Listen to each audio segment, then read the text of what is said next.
to their best start in school history. Head coach Earthwood Moreland doesn't want the flow of success to stop by any means necessary. A good start to a season is important, but a good finish is extremely vital. The Cardinals are undefeated in region play entering tonight. Edmonton, Floyd is looking to guide the Redbirds back into the playoffs after a 2-year absence. If the season was to end today, Jonesboro would be in the playoffs. For 12 Oak Stadium in Hampton, Georgia, the Georgia Media Network Services presents high school football tonight as the Tigers of Mundyville against the Cardinals of Jonesboro. Tonight's temperature is 82 degrees, feeling like 83, with the forecast being partly cloudy. And with that, we say good evening, ladies and gentlemen, alongside director and producer Dennis Thomas. I'm Anthony Arp. However and wherever you are joining us, we thank you for doing so. And of all the games we have done this season, this seems to be one of the more compelling and marquee games pertaining to region play, as both teams are undefeated in region play, atop region 6A, Region 3. And as far as I am concerned, this is the game of the week in the region. Last week in 6A Region 3, it was Woodward Academy all over Alcovey, 42-6. So we fast forward into this week. Both teams are coming off of wins. Really in dominating fashion. Each team scored over 40 points last week and didn't give up any. And that might be a critical challenge for Earthwind Moreland, who has his team off to a 5-0 start. And if I did my homework correctly, that is the best start in Mundyville varsity football history. So picking his brain before the game, asking him what is his assessment of tonight's game of the season so far, heading into week 7. And he says, there's still a lot of work that needs to be done. And with each week, one who gets better than the previous week and just execute without any penalties and do not make any mistakes.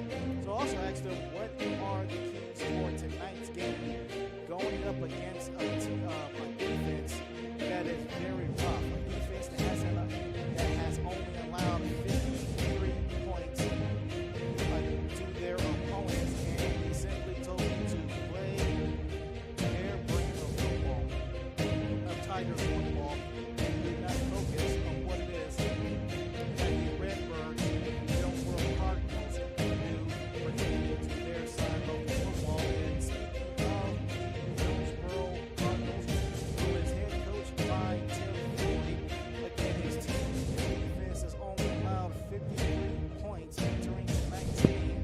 I asked him down on the field what has led to the success of the defense.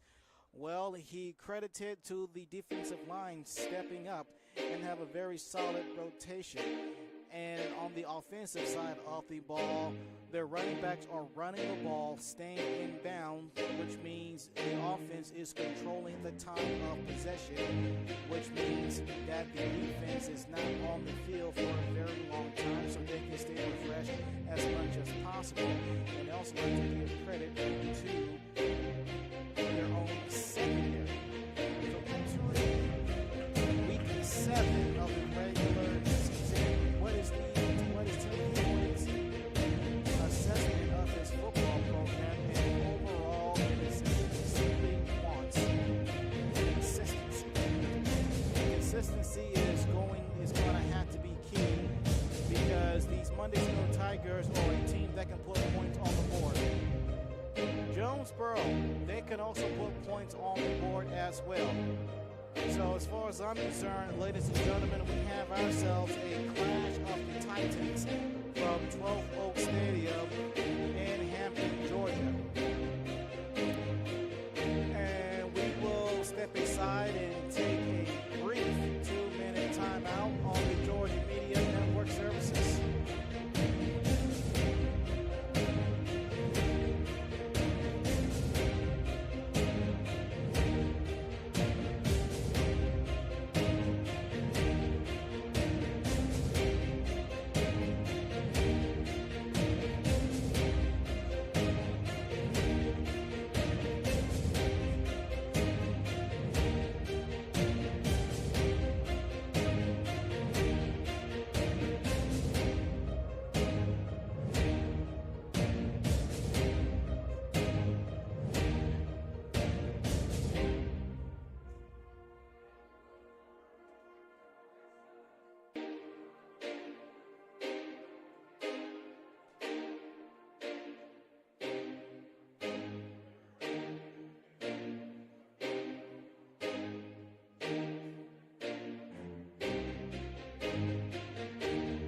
going on, y'all? My name is Odell Cook, and I am the band director of the incomparable Majestic Marching Cardinals of Jonesboro High School.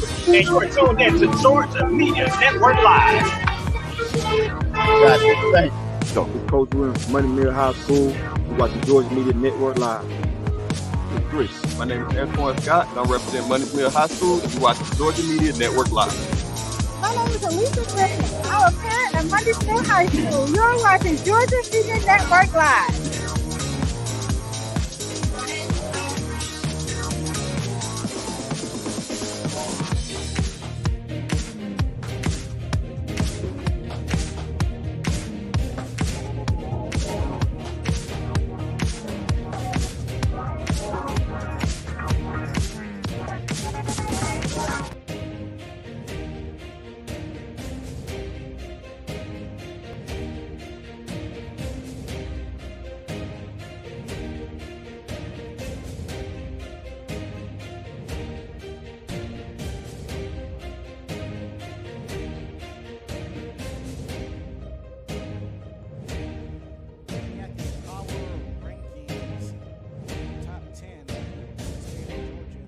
According to Max Prep. So we're going to start off with number 10 is Gainesville, number 9 is Grayson, number 8 is Douglas County, number 7 is Clayton, number 6 is Parkview, number 5 is Thomas County Central, number 4 is Colquitt County, and number 3 is Mill Creek. Now I've searched far and wide to figure out who is the number 2 best high school football program in the state of Georgia. For some odd, bizarre reason, could not do so, but nonetheless, number 1 is Buford. Number 1 in the state, they are 5th in the United States of America. Looking at the state leaders in statistics, we have Philo with 1,926 passing yards. He's out of Prince Avenue Christian in Athens. Jordan Triplett is leading the state in rushing with 12,000 yards exactly out of Frederica Academy. That's located in St. Simons Island. Judson Petty has 687 receiving yards. He is out of North Murray, Casper. Total tackles is led by Bryce Gardner with 76 out of Lanier, located in Sugar Hill. Joshua Hardy has 11 sacks. That's the most in the state. He is out of Etowah. That's located in Woodstock. And with 7 interceptions, it is Tommy Lafayette out of Lampford. That's located in Swanee. Other news pertaining to athletics in the state of Georgia, and this is a report according to the Atlanta Journal-Constitution that the Georgia High School Association is expected to approve a bylaw that will allow high school athletes to make a profit from their own name, image, and likeness. Should that agreement happen, the state of Georgia will be the 30th in the state to do so.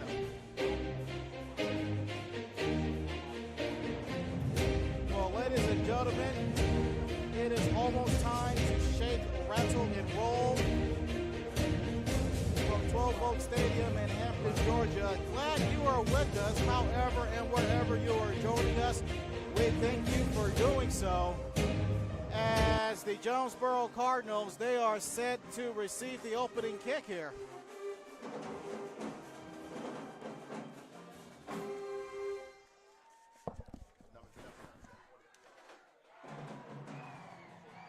And at least for the time being, we have only one marching band, and that is of the Jonesboro Cardinals, who, in my personal opinion, got to be the best band in all of Clayton County, but that's just one man's opinion. If you disagree with that, let me know about it in the chat at some point. I will catch it. But the Tigers are finally on the field. as it is almost time to shake, rattle, and roll here.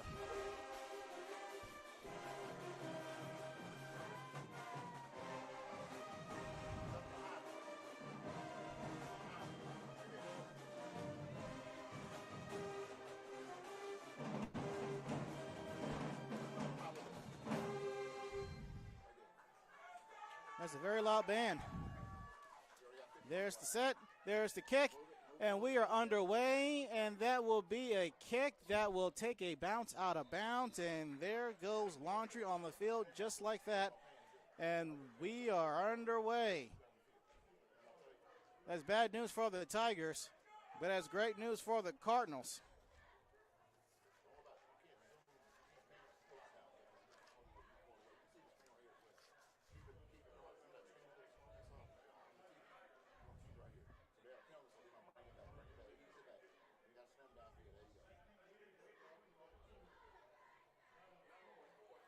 So the game starts off with a penalty here.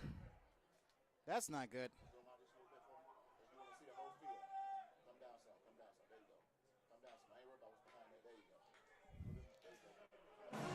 And as a matter of fact, they're going to re-kick again. This time the ball is going to be on the 35-yard line of the Tigers, as the Cardinals are going to be moving from left to right on your screen.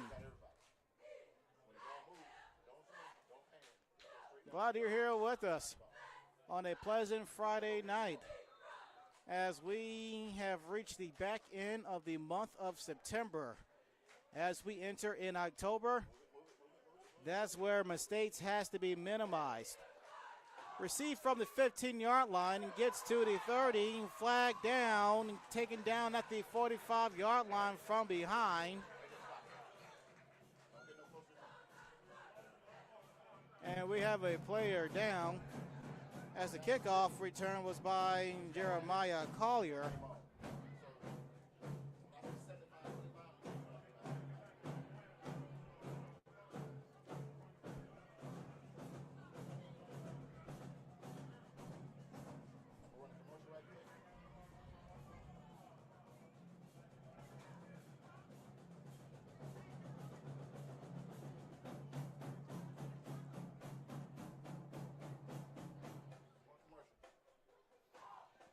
So while they are attending on the player on the Clayton County logo, we will step aside on the Georgia Media Network services.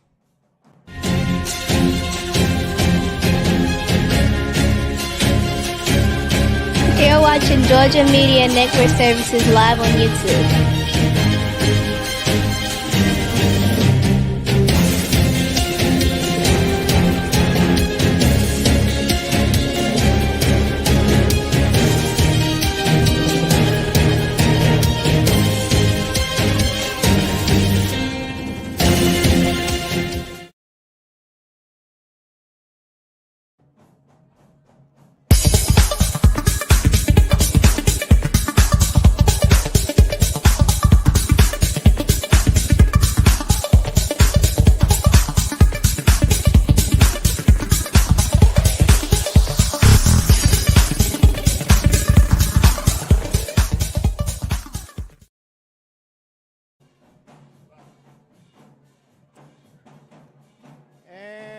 This player is still down on the Clayton County School logo. As a matter of fact, the training staff are reaching for the assistance of the cart or ambulance altogether.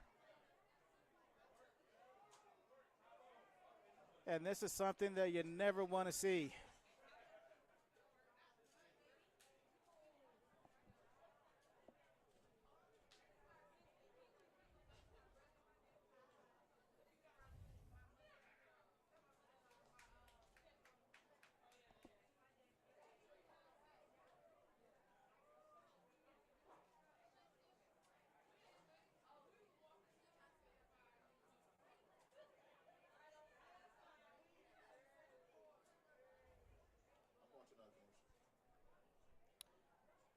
And while this player is still being attended to, we will step aside once more on the Georgia Media Network services.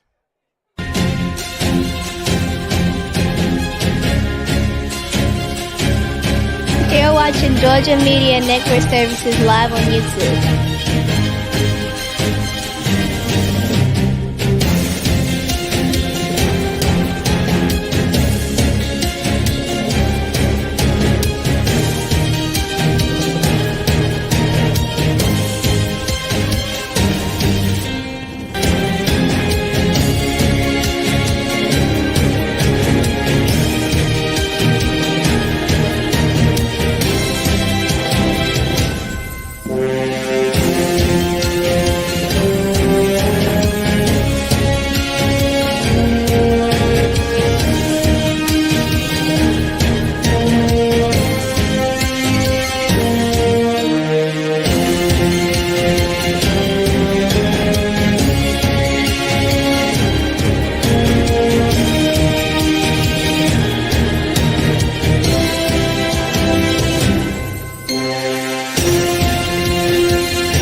So with only 8 seconds into the game, they have brought out the cart. But to this point, they have yet to bring out the stretcher or anything else, and that is good news there. As stadium personnel is on the field with the trainers.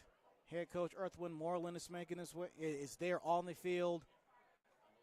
One of the coaches is making their way to the situation as well, and they have brought out yet another cart.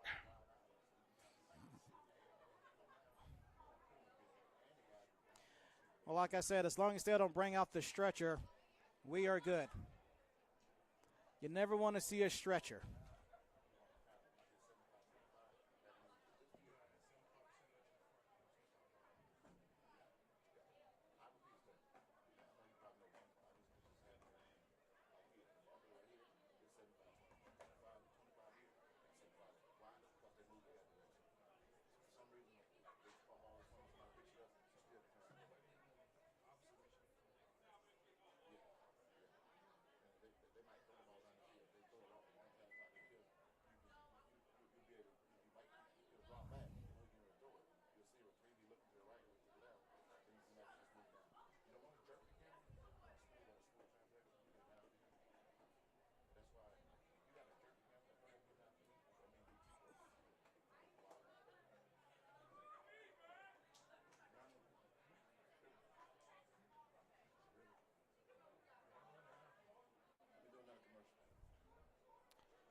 And we will step aside yet again on the Georgia Media Network Services.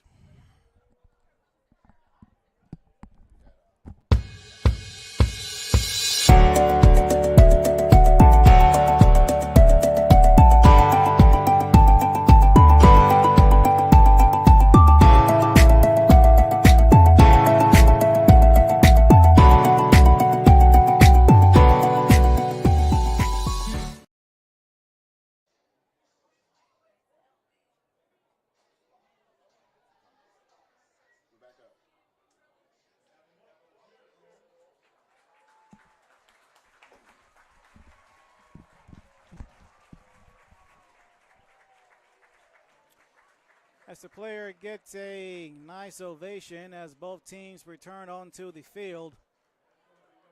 He is sitting up in the back of the first cart that made it onto the field.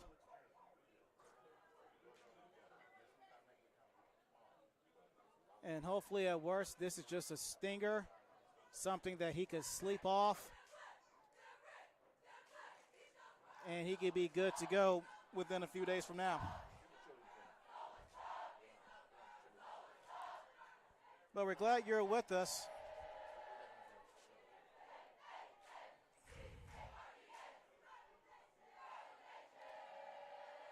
And now the training staff is still making sure that he is firmly secured on the back of the cart.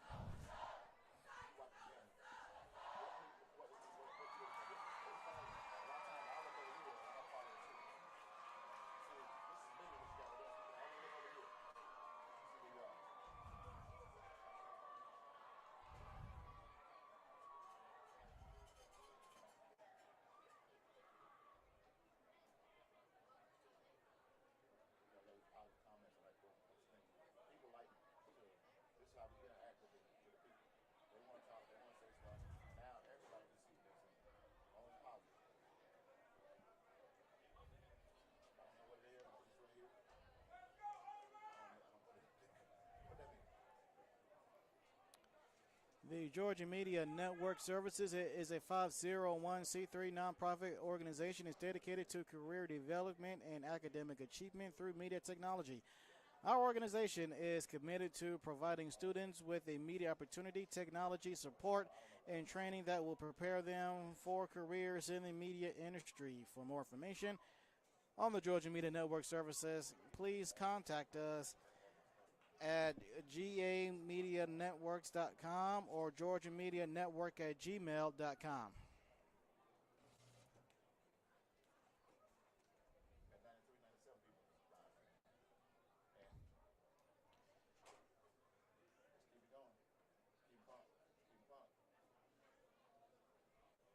So not sure what the holdup is now. This young man is sitting right side up, and he is fully conscious. Now Coach Moreland has made his way back to the cart where the player is on.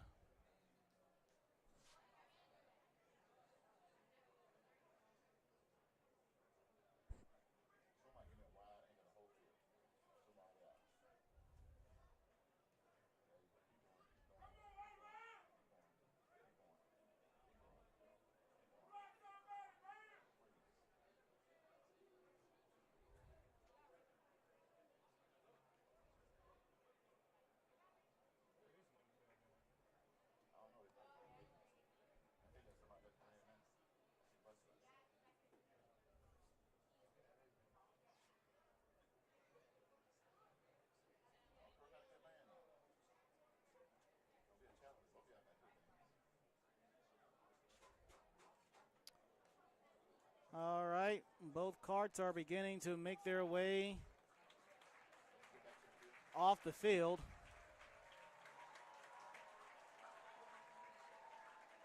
And a nice applause from both sides, wishing the young man well.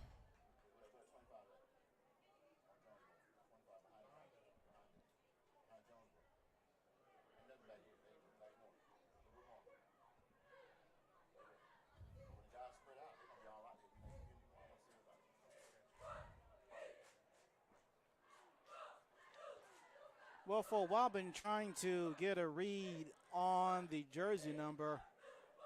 If that's 75 from our vantage point, that's Latrell Martin, the sophomore lineman.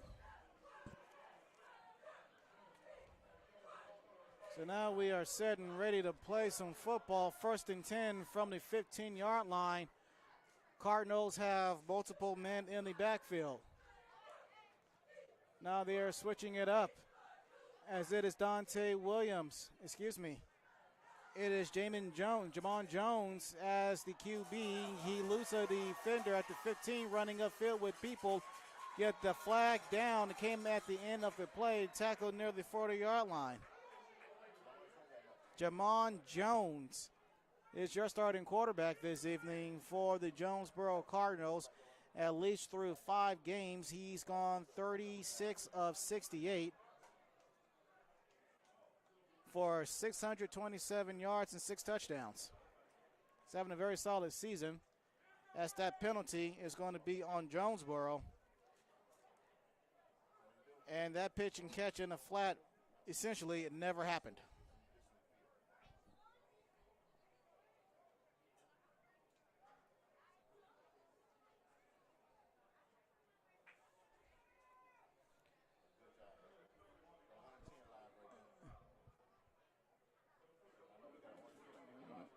And so the penalty would be from the spot of the foul.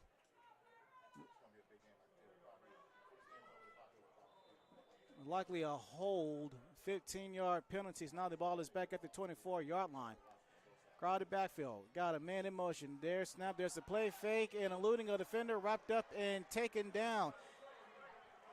It was Joshua Ofor who was able to get a paw on the ball carrier first. Through 4 games, he has 42 tackles, and that's among most in the region.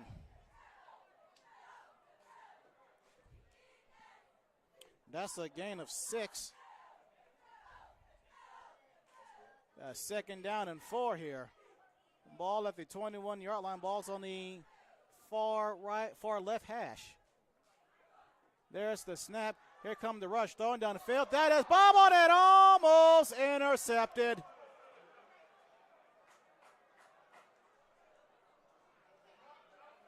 That was Travarius Clemens, and he is kicking himself because he had an interception right there in his paws, and he dropped it. The Cardinals dodged a bullet there. It is now 3rd down and 4. Ball still on the 21-yard line. Man in motion. There's the snap. Here comes the outside rush, dump pass, and that is incomplete. The intended receiver there was McCoy. You had somebody coming around the left side, getting into the face of Williams. Excuse me, Jones. Jones is the quarterback. I beg your pardon. And so now it is a punting situation for the Cardinals. That's a good punt. No fair catch. Way for caught at the 45 and tripped up. That was a good punt return by Demarion Strong.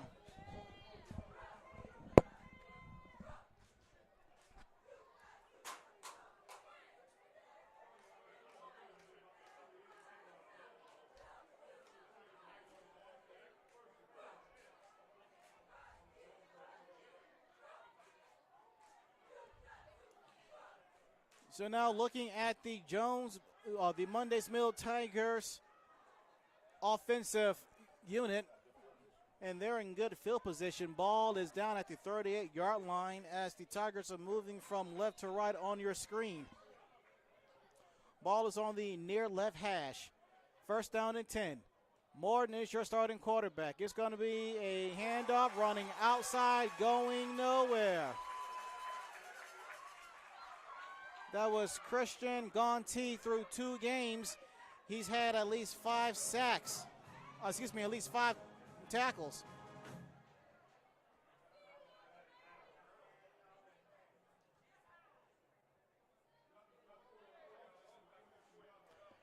I beg your pardon, that was Maddox Geralds.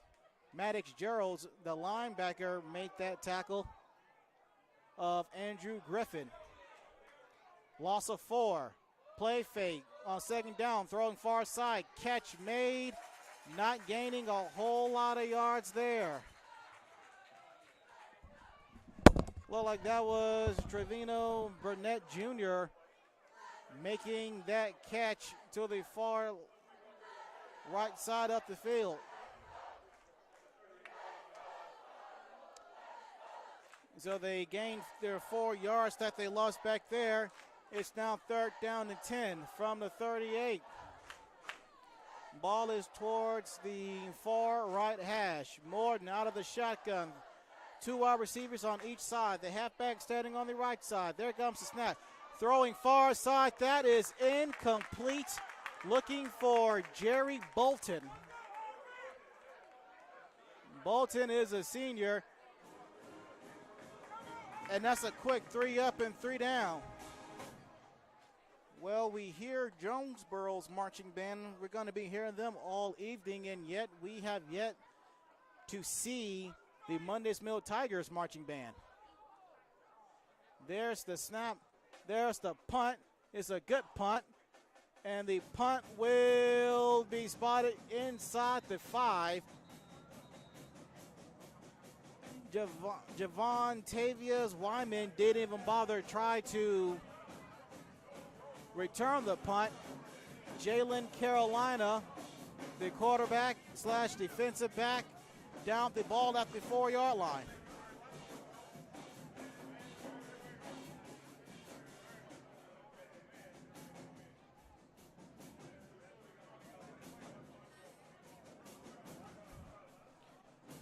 No score, 2 minutes, 48 seconds going by in the first quarter. Well, speaking of the Monday's Mill Tigers, they are arriving late to the party, but nonetheless, they are arriving. As a matter of fact, you had patrons beginning to sit on their side of the field, and now stadium officials have ushered the people away from where Monday's Mill Tigers marching band will be sitting.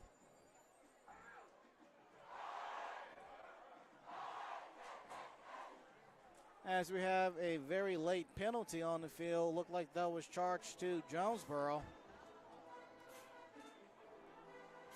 Ball was at the 4, now is at the 3.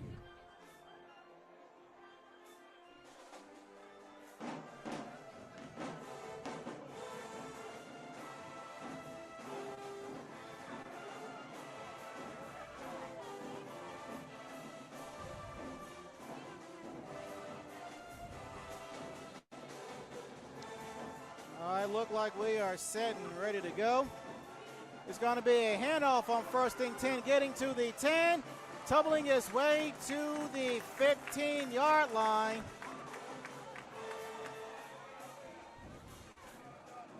That was Donovan McCoy. He gets the first down. Cardinals going no huddle here. It's going to be McCoy again, and he trips up as he got back to the line of scrimmage. Through 5 games for McCoy. 36 rushes, 345 yards with 3 touchdowns. Again, that's through 5 games.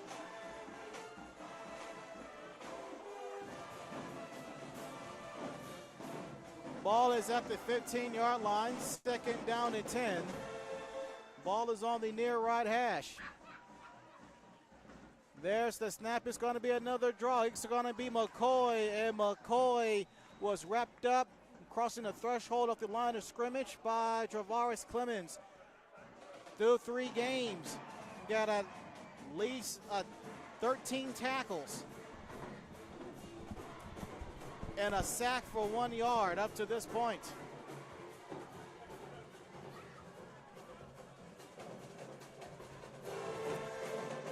After a gain of 3, it's 3rd down and 7. Ball on the 18. There's the snap. Looking back. Here comes the rush. Backpedaling inside the 5. Throwing the ball out of bounds to his own sideline. And kudos to the Tigers defensive front.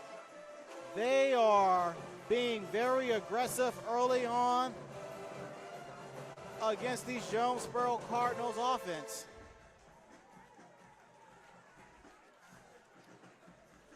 And now it's going to be another punting situation for the Cardinals.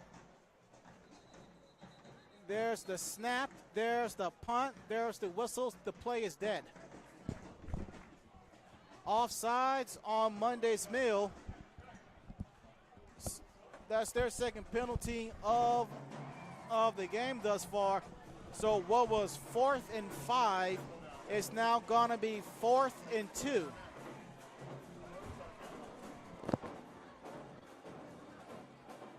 And so the Redbirds, they just may go for it here.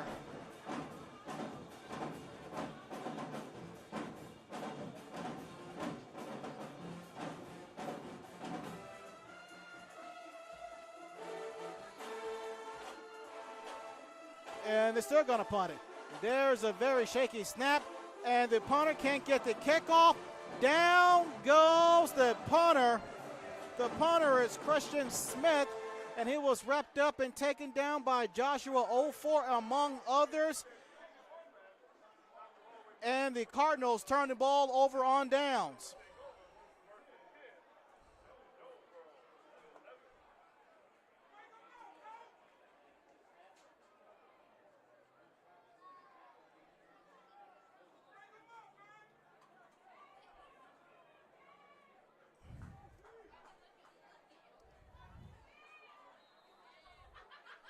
Now that's good field position for the Tigers. Ball is at the 11-yard line. It's going to be a snap. Handoff running up the middle. Got a flag, and that was Strong, who got popped viciously. Let's see what the penalty is all about.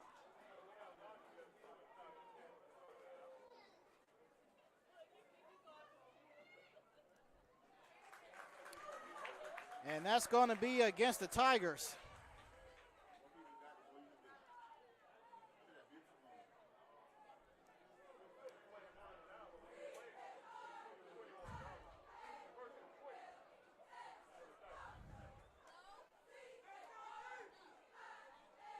.720.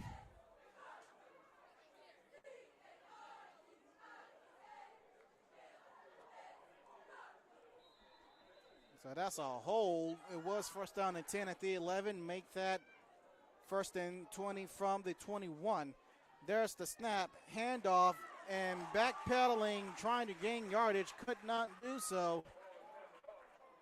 That was Jabbar Sims. Through one game, 7 carries for only 2 yards.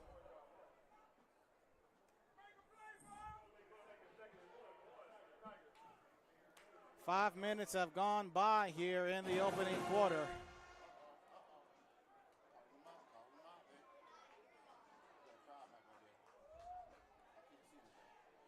After a loss of 1, second down and 21, ball at the 22-yard line. Morton from the shotgun. Looking back, he's stepping up in the pocket, trying to dump it off, and he does. Jerry Bolton into the end zone for 6. That is a 22-yard touchdown pass for the Mundy's Mill Tigers.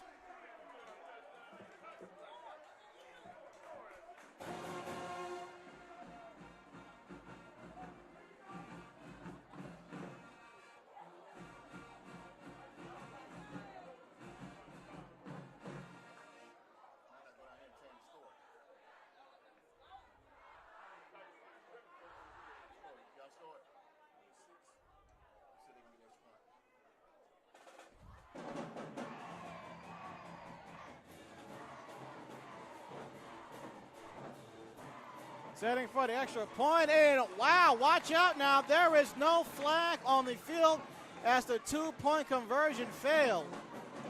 That was an arm to the helmet action. So because of that, 6:32 remaining, 6-0, Mundy's Mill Tigers leading it midway through the first quarter.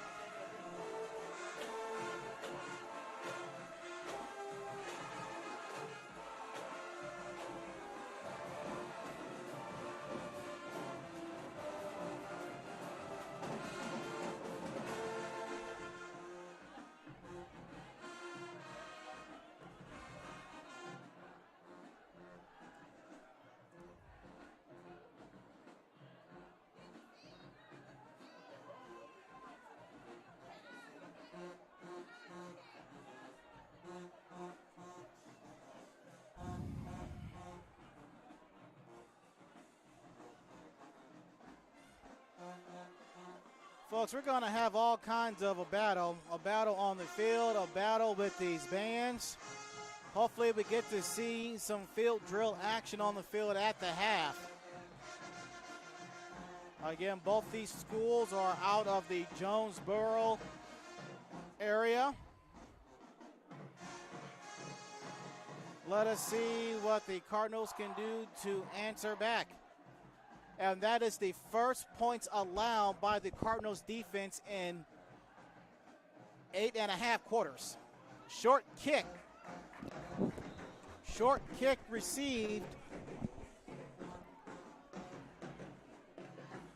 by Camille Cassius.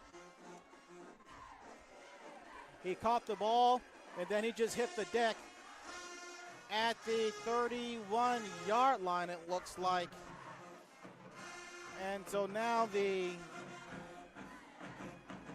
Cardinals defense,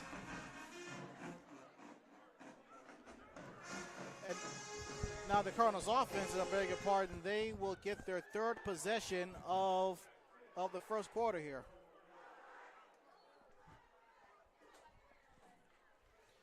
.629 to play.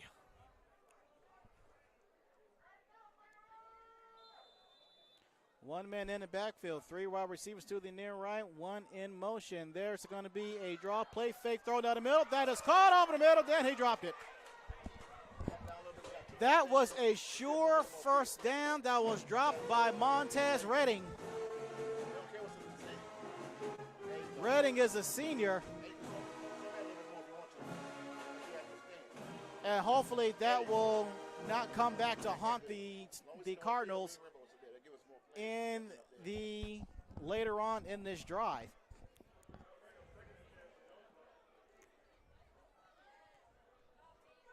Give me a little more 25. Snap in, throw in the flat, caught. Looked like not much of a gain. The tackle was made by Jarnez Johnson. The catch was made by Christian Smith. Smith is a junior. Jarnez is a senior. Jarnez, through 4 games, he's had at least 15 tackles.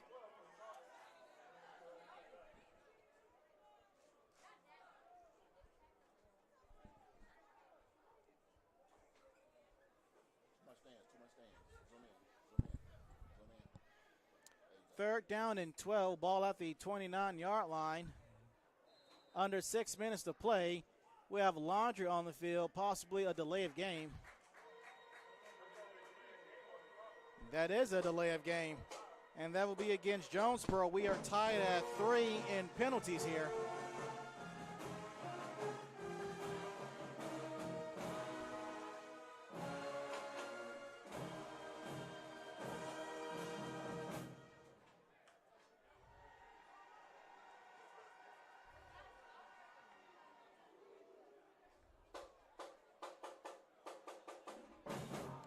So third down and 17 from the 24-yard line. They have another flag, and the Tigers are pointing at the Cardinals. The Cardinals wide receiving core can't believe it, and that's going to be another 5 yards backwards.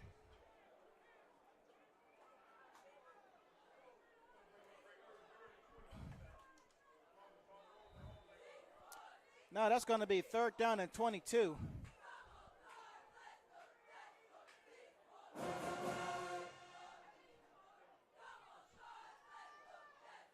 One man in the backfield, 3 wide receivers set to the near side. Here comes the outside rush, stepping up in the pocket and wrapped up in tag team, taken down.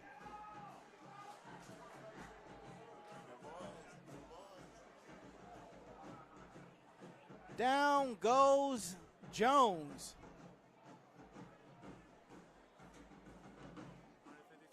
Cedric Johnson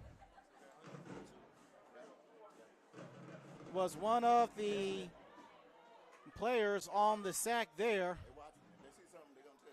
There's the snap. Here comes the punt. Does get the punt off in time. Ball is down right at the 40-yard line by Montez Redding.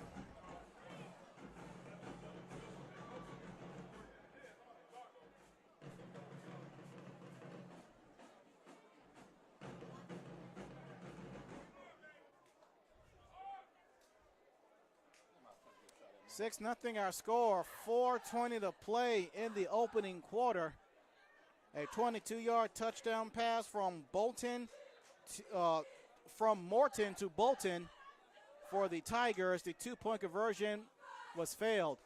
On first down and 10, got a flag on the field on the delayed handoff. Kamarian Ogletree through one game, 5 carries, 14 yards. And a touchdown.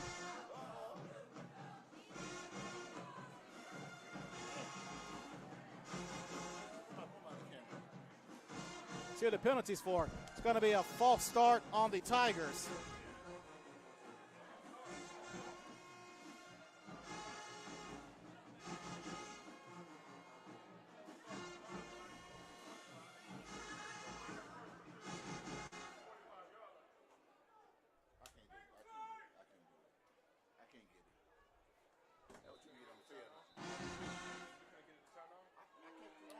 So first down and 15, ball at the 45-yard line, ball on the far left hash. far right hash. Shotgun formation. There's the snap. Here, outside rush. Morton throwing near side. That is almost intercepted. Wyman almost had himself an INT. The intended receiver there was Jerry Bolton.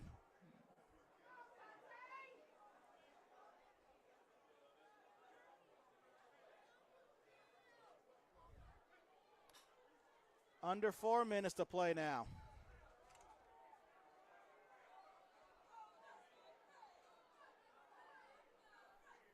Second down and 15 from the shotgun formation. 2 wide receivers on each side.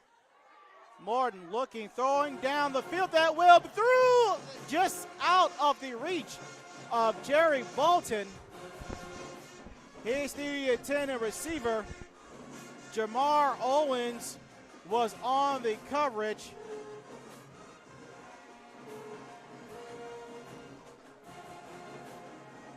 Morton and Bolton, those two have been playing pitch and catch seemingly throughout the season, like Montana and Rice back in the day.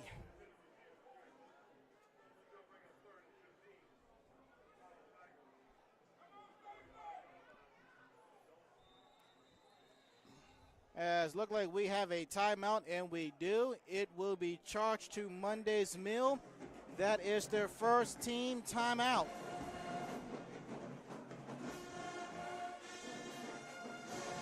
Unable to make the big game, have family and friends out of state, or just got to work late? Well, we have a solution for you.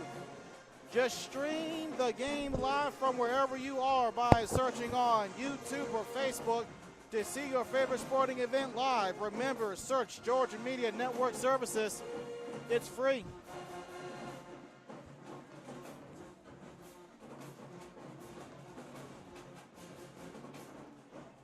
Alongside Dennis Thomas, our director and producer, I am Anthony Harp. However and wherever you are joining us, we thank you for doing so on this Friday evening. And what is pretty much the game of the week is 6A Region 3, as both teams are coming into tonight's game undefeated in region play.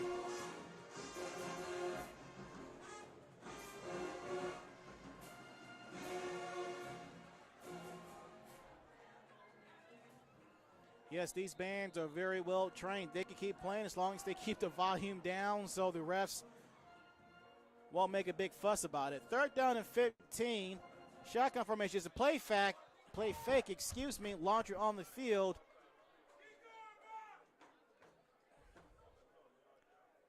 And penalties have been present in the first half, in the first quarter thus far.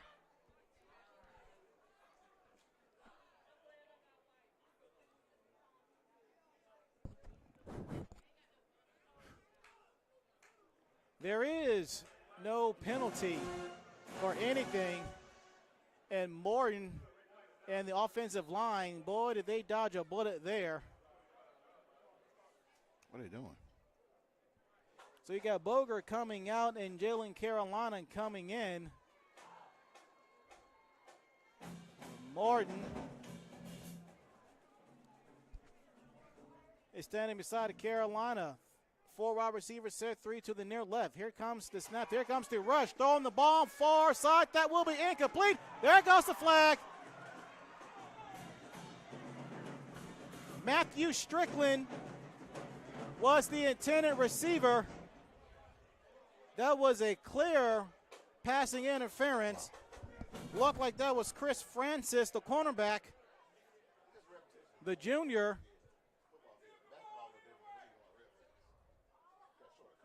Who was guilty of the penalty.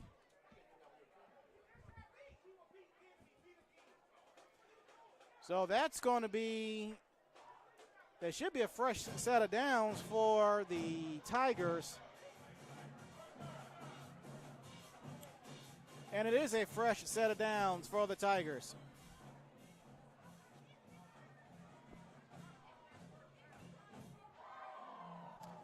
First and 10 from the 30-yard line. Shotgun formation, 3 wide receivers to the near left. Here comes the snap. Throwing the ball far sideline. That will be caught by Strickland. That is a 30-yard touchdown pass.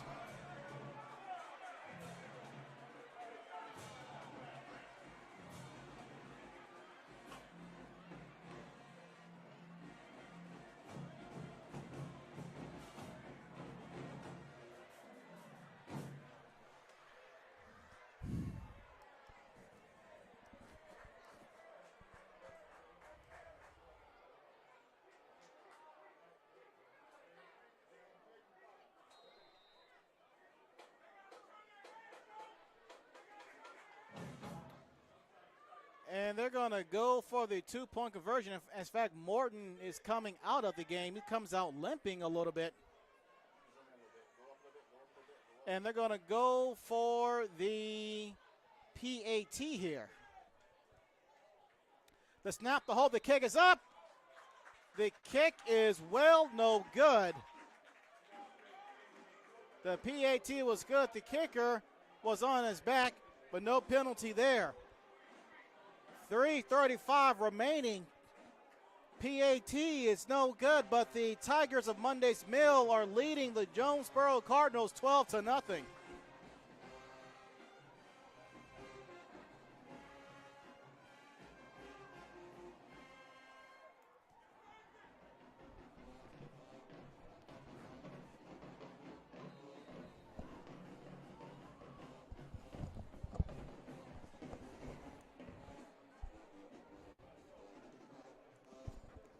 Check, 1, 2.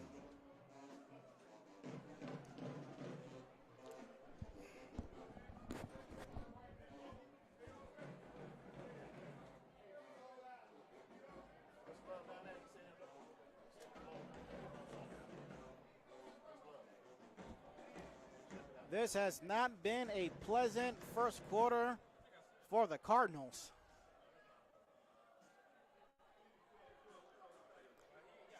As this crowd for Jonesboro is pretty large, not so much for Monday's Mill. And Monday's Mill typically play their home games at this stadium.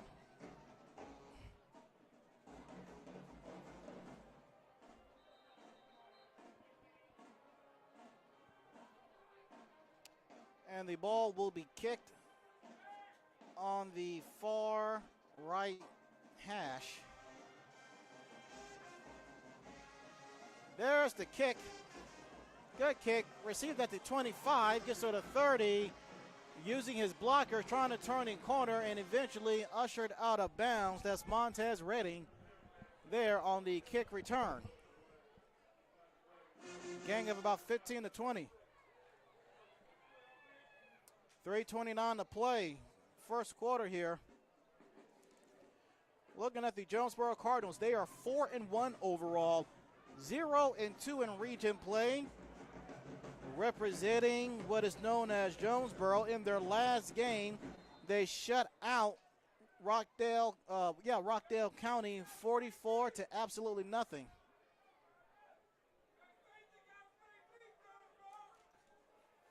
Ball at the 36-yard line. Man in motion. 1 man in the backfield. There's the clap. It's going to be a quarterback keeper trying to cut inside. Crossing the 35, taking down at the 37-yard line.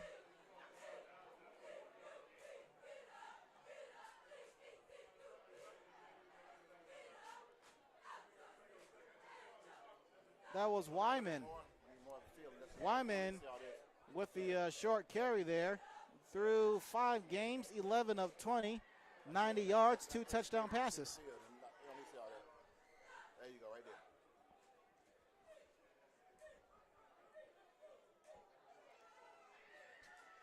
there. And Wyman will stay in the game. One note roster-wise for Jonesboro, Lucius Murray, the sophomore running back, he is out.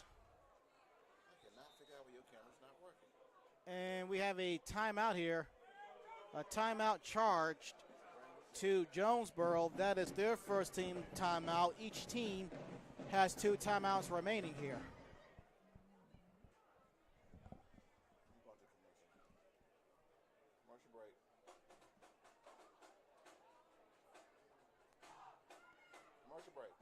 and we'll be back.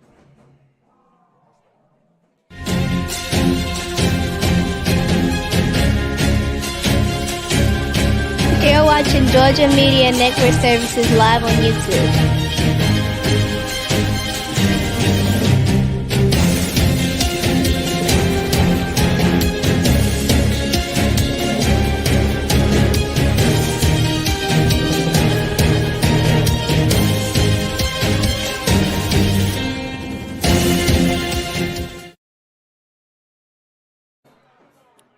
First down and 10, ball at the 26-yard line, ball on the near right hash. Man in motion is going to be a jet sweep trying to turn the corner. That's Redding. Approaching 2 minutes to play in the opening quarter. Cardinals are down 12 points.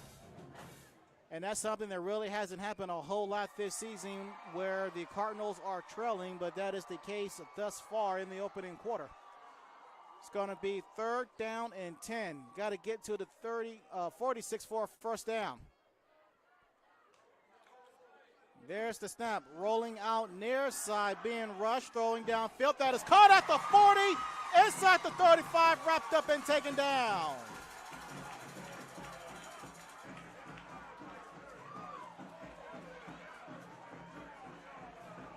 That was Mario Presley, the junior wide receiver, who was taken down by Christian Gonti.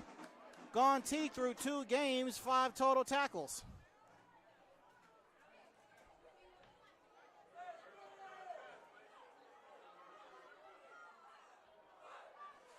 That was a gain of at least 40 yards for a first down. It's going to be another carry, trying to turn the corner, cannot do so. McCoy trying to turn the corner, but Antonio Hardwick would not let that happen. Hardwick through 4 games, he has at least 10 total tackles. Under a minute to play here. Ball is at the Tigers' 32-yard line here. And these Jonesboro Cardinals fans, they showed up tonight. That's a loss of 2. Here comes the rush. Throwing downfield, far side. That is tipped and incomplete. Nearly intercepted. That was Hardwick. Again, making his presence known defensively.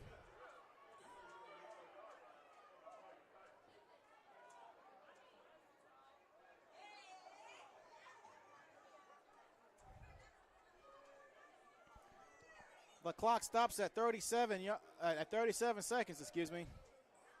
Third down and 12. Ball is on the far left hash.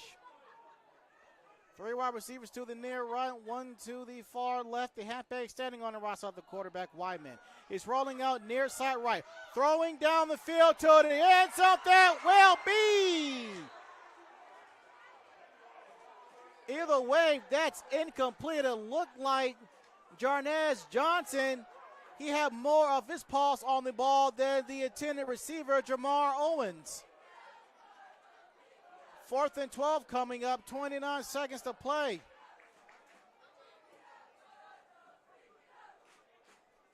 Wyman was going for the touchdown pass.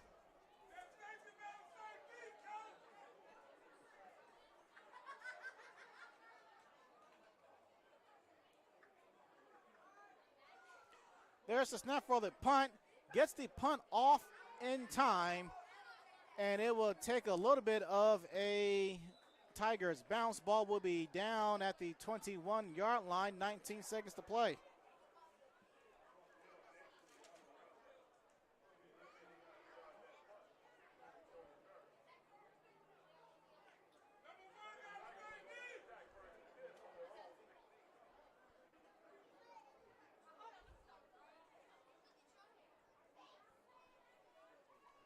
So the story for Jonesboro in the first quarter, nothing but punts. We just seen Jonesboro 4th punt in the first quarter. First down and 10, ball at the 16-yard line for the Tigers. It's going to be a draw up the middle, wrapped up and taken down.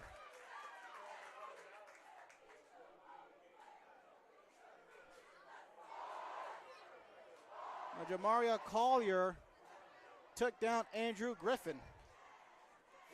Griffin, through one game, he had at least 4 carries for 9 yards.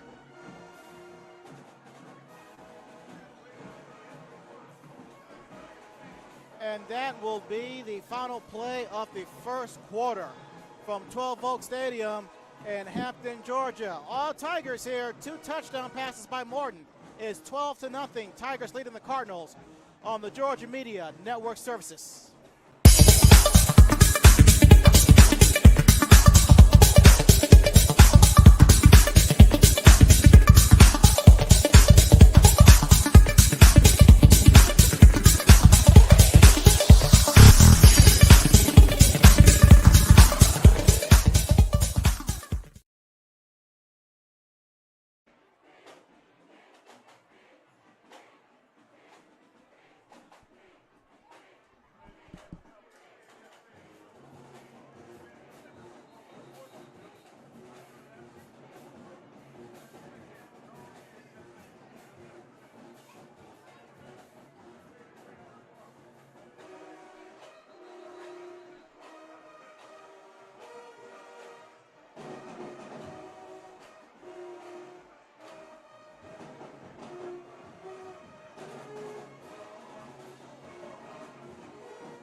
And we're back. 2nd down and 9. Play fake. Morton hit as he threw the ball up in the air for grabs, and that is almost intercepted.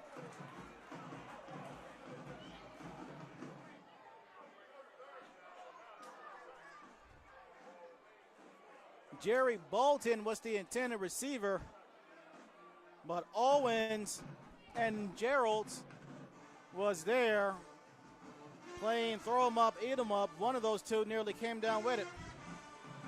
We're glad you're with us. He's Dennis Thomas. I'm Anthony Harp.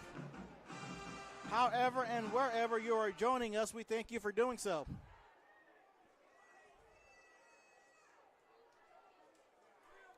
Third down and 9 from their own 17-yard line. There's the snap, throwing far side. That will be incomplete.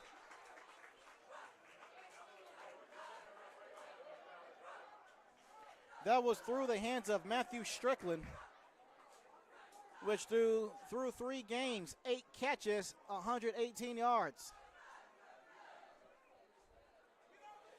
Now the Tigers are moving from left to right on your screen as they switch sides. There's the first punt, caught at the 45-yard line in the second quarter, and getting ushered out of bounds near the 30-yard line, and there is a flag on the field there.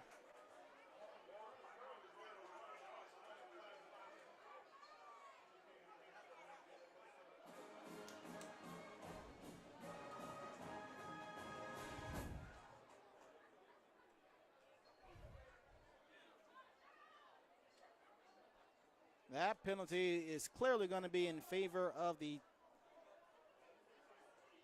Tigers. I mean, of the Cardinals. Personal foul there.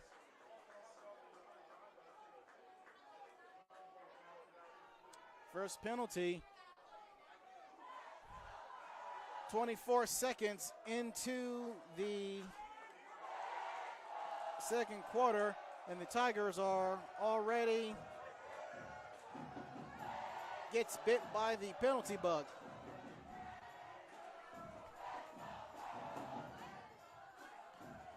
Now the ball is at the 15-yard line after the penalty. Wyman will start this drive, start out the second quarter. As the QB is going to be a draw, trying to turn the corner, could not do so. That was Tyler White taking down Donovan McCoy. White, through 4 games, has himself 32 tackles. That's a loss of 2.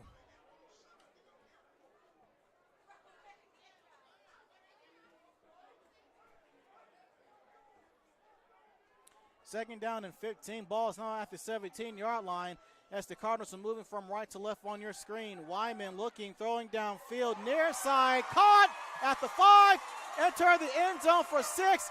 Touchdown, Jonesboro Cardinals.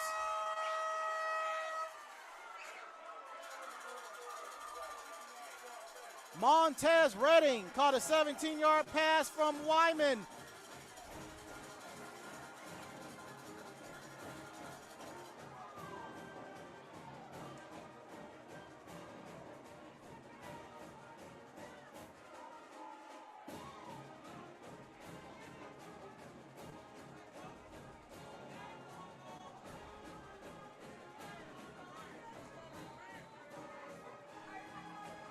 The snap, the hold, the kick is up for the PAT, and the kick is no good. Wow. From my vantage point, it looked like that was going to be in. 12-6 is our score. 10:50 to play in the second quarter.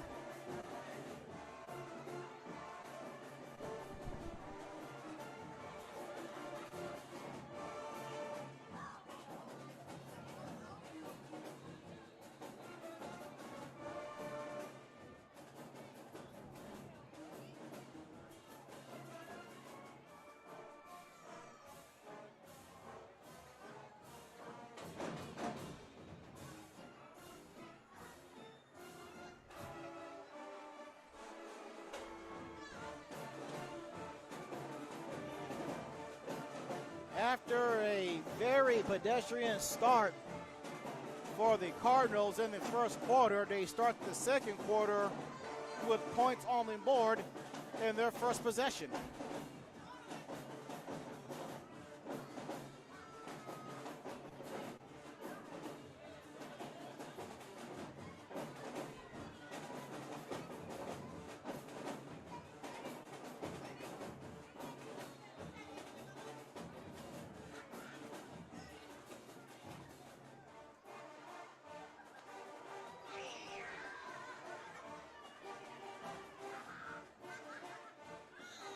There's the kick. Take a bounce at the 33. Bobbled and retrieved. That looked like that's Hardwick, and he gets up and ended. He did not go far. A minute, 15 seconds gone by in the second quarter. It's a one-possession game.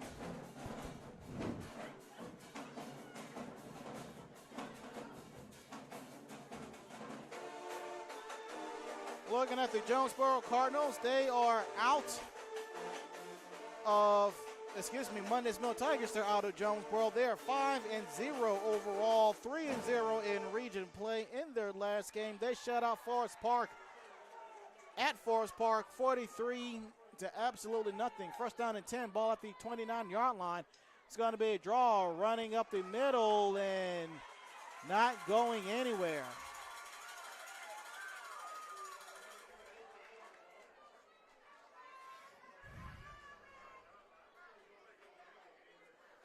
That was Jeremiah Tickett, the junior defensive tackle.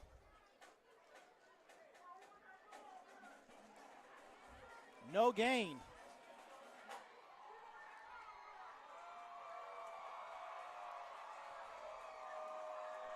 Second down and 10. And we have Laundry on the field, and that's against Jonesboro, and they know it.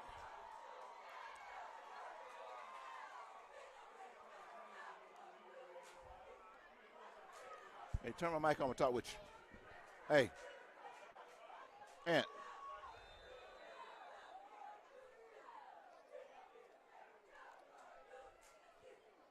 It's going to be second down and 5. Ball at the 34-yard line. 1 man in the backfield. 2 wide receivers on each side. There's the clap. There's the snap. There's the draw. Final lane, turning the corner. And as he almost was done making that 350, he got popped immediately. Looked like that was Jabbar Sims on that carry. gained a yard. 3rd down and 4 from the 35-yard line. Ball is on the near right hash. There's the snap. It's going to be a draw, turning the corner near side right, and that's not going to happen. That tackle party was led by Justin Hill, the senior defensive end. Now it's going to be a punting situation for the Tigers.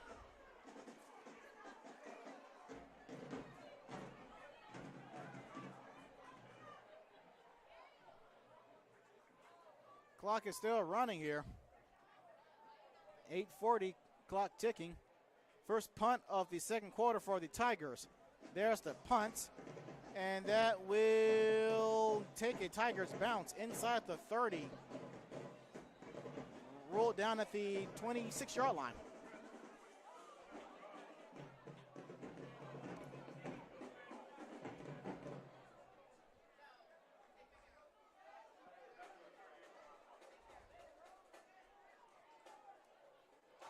.26.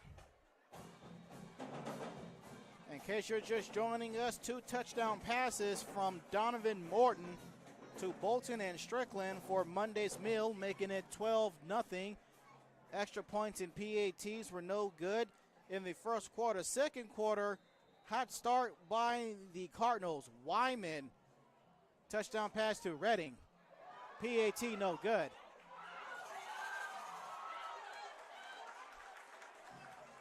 And McCoy is finally taken down by Jerry Bolton, who plays two-way football.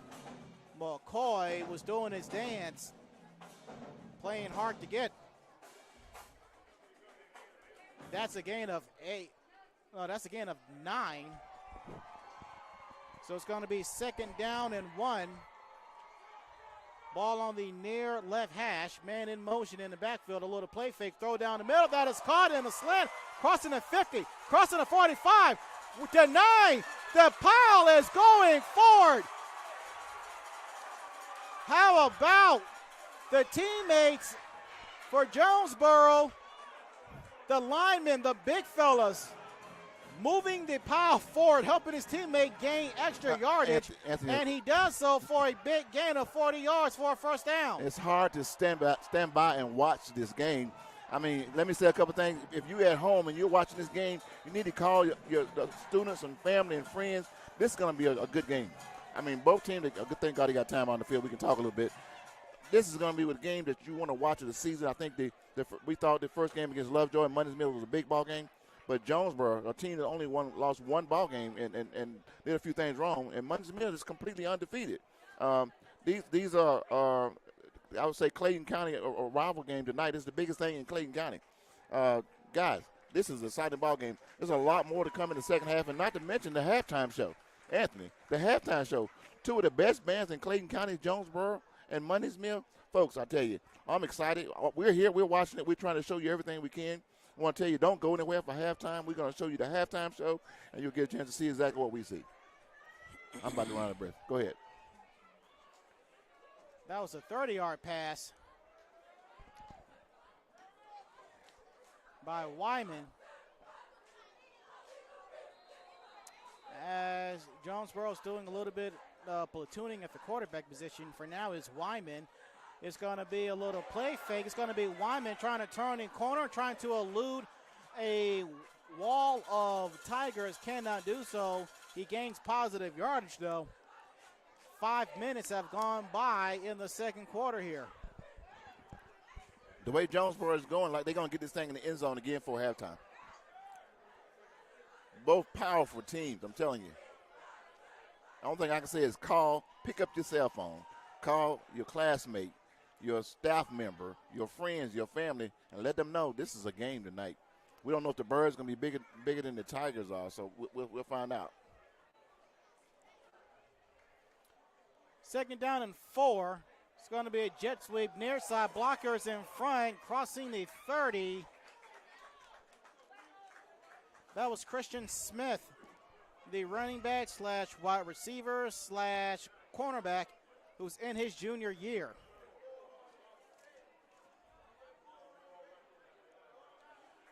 Looking at the Jonesboro Cardinals, they are ranked 131st in the state. In Class 6A, they are ranked 22. Jonesboro has scored 186 points, but check this, folks. Their defense has allowed only 53. 3rd down and 4 from the 29, ball on the near left hash. We have Laundry on the field. False start against Jonesboro. Second penalty of the second quarter. Clock stops at 5:41. 12-6 our score. Monday's Mill leading it, but these Redbirds are on the move here. I want to put a request out there. Anyone that's a member, alumni of Jonesboro or Monday's Mill High School is watching this game right now. Go to the chat and shout them out. Let us know who you are, what year, your football number, basketball number, band, or whatever. We're going to throw you up on the screen. We need all the fans, all the former players of Jonesboro or Monday's Mill High School to shout us out. On 3rd down and 9, Wyman throwing the ball down the field. That is incomplete. Knockdown of photographer near the sideline. He pops up like a Pop-Tart. He's okay. The intended receiver was Mario Presley, the junior wide receiver, and another punting situation for Jonesboro on the Tigers' 34-yard line here.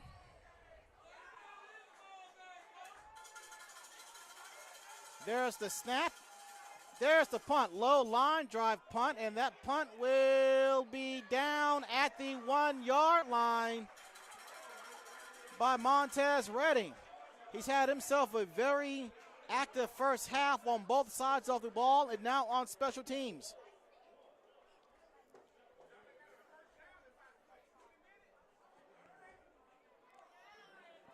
Fantastic ball. I haven't seen, I guess, how would you rate this game of all the games we've seen all year? To this point, this is one of the more compelling ones. This is right up there with last season when we covered Woodward Academy and Monday's Mill. Yes. That was a 11-10 final there. And coming into tonight's game, both teams are undefeated in region play. Monday's Mill, they're in first place in 6A Region 3. And Jonesboro is in a two-way tie for second. We'll break that down as the game progresses because that actually involves Lovejoy, a team that we cover quite frequently on the Georgia Media Network services. 1st down and 10 from the 1-yard line. Morton throwing near side. Catch made by Jalen Carolina. He was tackled immediately by John Tavius Wyman.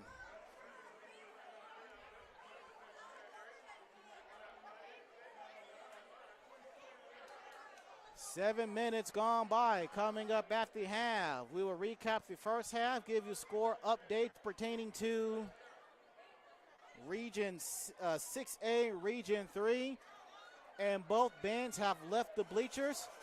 So look like we're going to have ourselves a battle of the bands on the field, folks. 2nd down and 8 after a gain of 2. It's going to be a draw running up the middle, crossing the 5-yard line. Oh, the Tigers needed that one. I mean, they had to get out of their own end zone. I mean, they were lining up in the end zone with time running out. They're going to have to get this thing out and get a first down. That was Jordan Bogar, who's listed as a wide receiver as a freshman. He ran right up the middle. 3rd down and 3, ball at the 8-yard line. Tigers have wiggle room, and now it looks like the Cardinals will give the Tigers even more wiggle room as Jeremiah Tickett, who had a sack earlier in the first quarter, caught with his hand in the cookie jar for an encroachment. That's an extra 5 yards.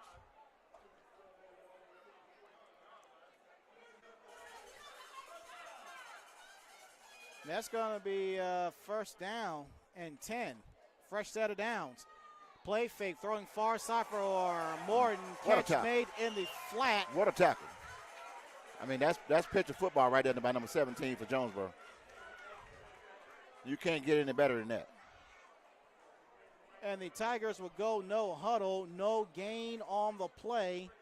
Approaching 3.5 to play in the half. 12-6 our score. He's Dennis Thomas. I'm Anthony Hart. However and wherever you are joining us, we thank you for doing so. Ball is on the far left hash on the 11-yard line. There's a little play fake. Here comes the rush. Dump off pass over the middle. Caught by Strong. Running near side. Running between the hash marks. Crossing the 30. He's still looting defenders. Down at the 31-yard line. Nice run by the Cardinals. Picking up that first down was very important. Lots of time still left on the clock to score. Let's see what they're going to do. That was a gain of at least 20 yards. Good call by the coach. And by our count, each team has 2 timeouts remaining. Under 3 minutes to play in the first half. 1 man in the backfield. Morton throwing far side, almost had it, and he dropped it at the 40-yard line.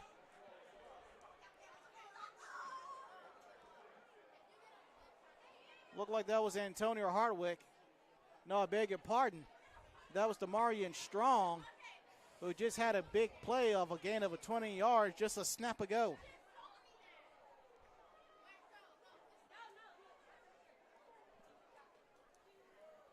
.234 remaining in the half.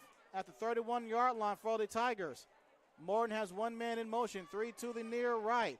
Morton throwing near right. Catch made by Strong, but tackled immediately by Wyman. That's a good stop by Wyman. Keeping Strong from picking up any extra yards on that play. It's now 3rd and 5. The clock continuing to run. Ball at the 36-yard line. Ball is on the near right hash. Approaching 2 minutes to play in the half. 1 man in the backfield. 3 wide receivers to the near right. There's the snap. Morton looking down the field. That will be incomplete. No flag on the play for that, and rightfully so. Jerry Bolton was the intended receiver.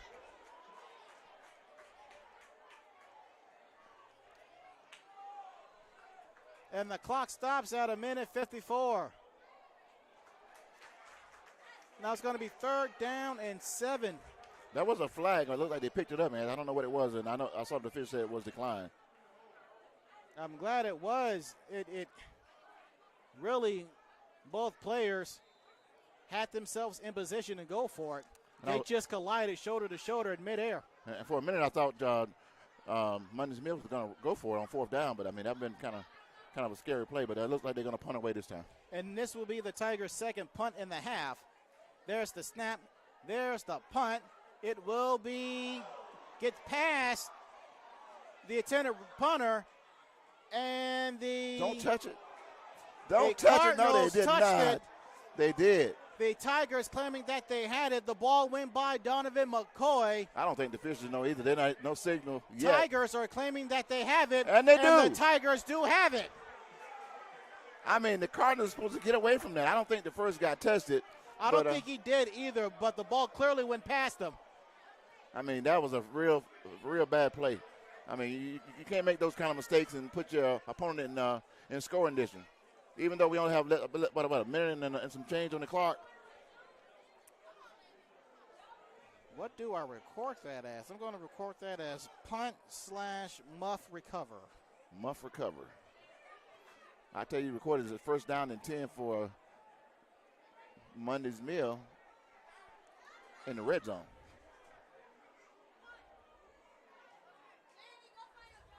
Well, it's not the NFL. We can't look at the camera, so we have it on camera, but I guess they'll take a look at it tomorrow. Well, you guys saw it at home live.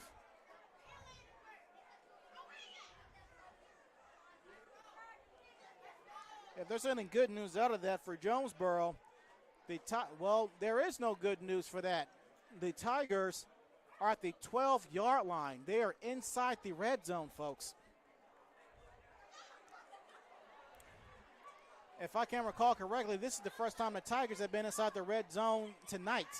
It's going to be a handoff, turning the corner far side, eluding one defender, eluding another. He's at the 10, 5, goal line, touchdown.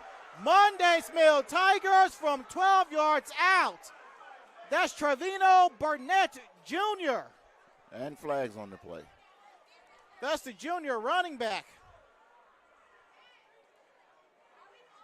Assuming that the play stands, that's a 12-yard touchdown run for the Tigers. He broke several tackles to get that one in the end zone. He broke at least 3 to 4. Heck of a nice run. Wow. This is a great ball game. And as we look in the stands are pretty full from both sides. I'm looking at the Mundy's Mill across the field, and they got a really nice crowd in Jonesboro. So you guys at home. Jonesboro is loaded tonight. They're loaded. They're loaded. It's about to be standing room only on this side. Wow. What a ball game. If you got, again, I say it again, if you have friends and family at home, classmates or staff members that's not at the ball game, you might want to give them a call and say, you know what, Georgia Media Network Services has this game live on YouTube and Facebook. Yes, we are on Facebook Live as well. Well, I take that back. I see something. I don't think my Facebook's up tonight. And the touchdown does count. It is good.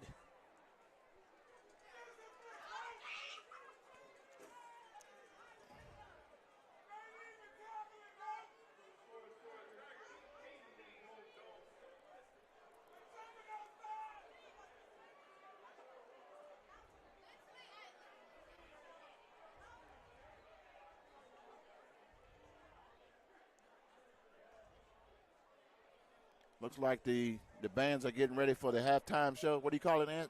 When the bands perform? The Battle of the Bands. Okay, I'm old school. And the Tigers are going to go for a 2-point conversion here. Bolden runs off the field, and we have flag in the backfield. Too many men on the field for the Tigers.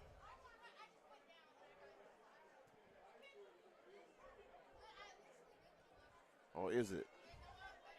You picked up the flag. And Bolden ran off the field. Looked like he comes back onto the field. Maybe there's too many people in the huddle. I didn't see that, but normally that's what happened. Yeah, well, the head referee, he's the one who threw the flag, the white hat. He counted as he made it official when he threw the flag. Still going for a 2-point conversion at the 7-yard line now. There's the clap. There's the play fake. Throwing in on the slant. That is incomplete. There goes the laundry. Jerry Bolton was the intended receiver on the inward slant, being covered by John Tavius Wyman.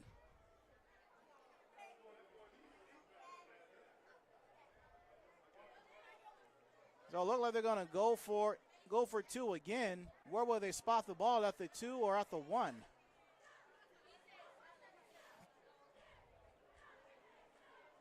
It's gotten a little confusing to me here.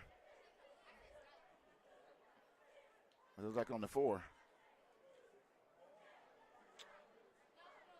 Yep, that's where both refs are standing on each side of the field. Man in motion, 2 wide receivers on each side. It's going to be a draw up the middle. Strong. Not strong enough to get across the goal line. Collier, among others, the outside linebacker in his sophomore year with the stop there.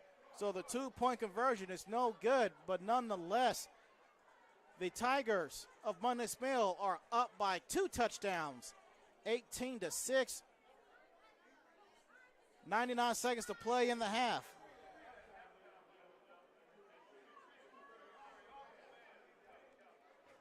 Coming up is the halftime show, a battle of the bands between two of the loudest bands. I'm not going to say the best, but 2 of the loudest bands recognized in Clayton County, the Mundy's Mill High School Marching Band as well as the Jonesboro High School Marching Band. So stay with us. I'm going to explain to you a little bit more about Georgia Media Network Services, and we'll have the halftime show coming up for you right after this.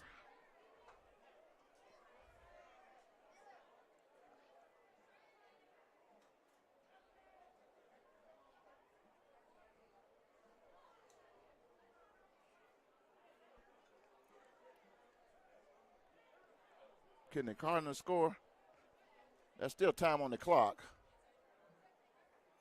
By our count, they still have 2 timeouts remaining.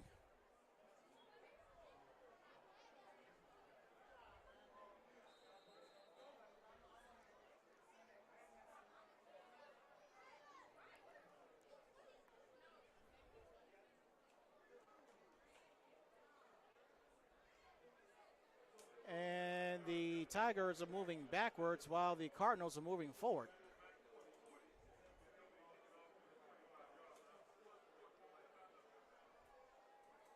A unsportsmanlike conduct against the Tigers.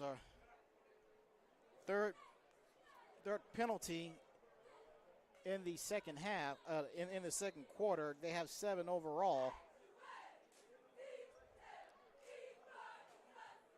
There goes the kick from the near left hash.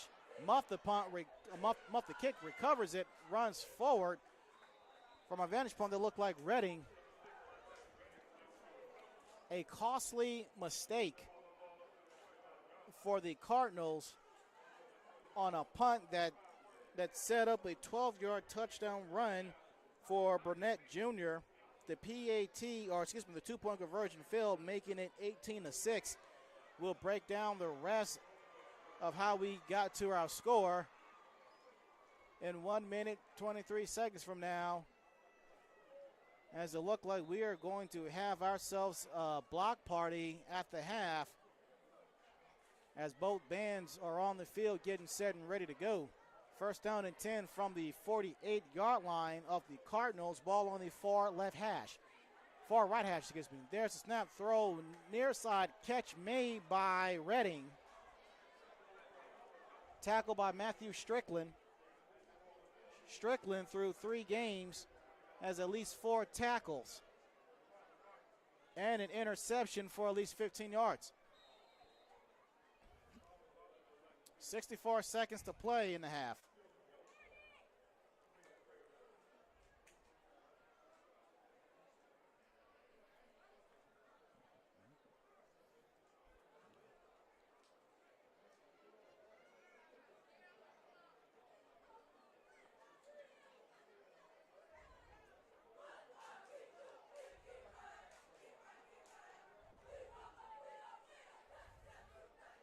Ball's at the 49-yard line, and the clock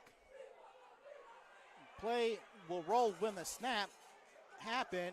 Wyman throws near side. He got hit as he threw it. Catch was made. Looked like by Francis. Again, a positive yardage there. Clock stops at 54 seconds.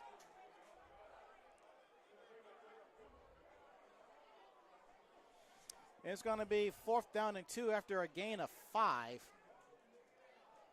And the Cardinals are just going to punt it.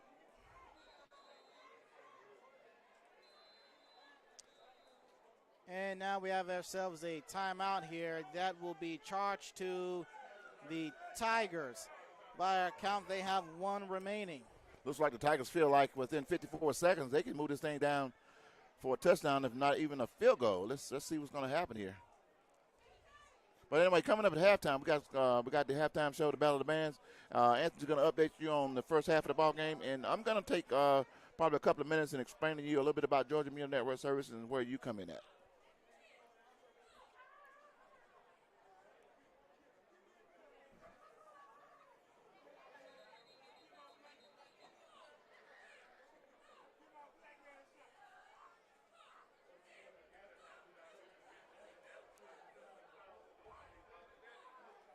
.54 seconds remaining. Cardinals are facing a 4th and 2 at midfield at the 45-yard line.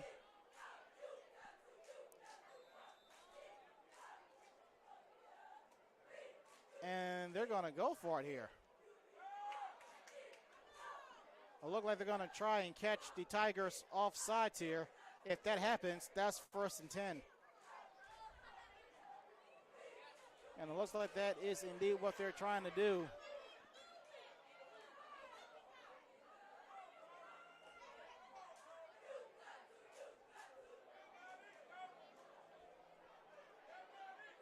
.12 seconds left on the play clock.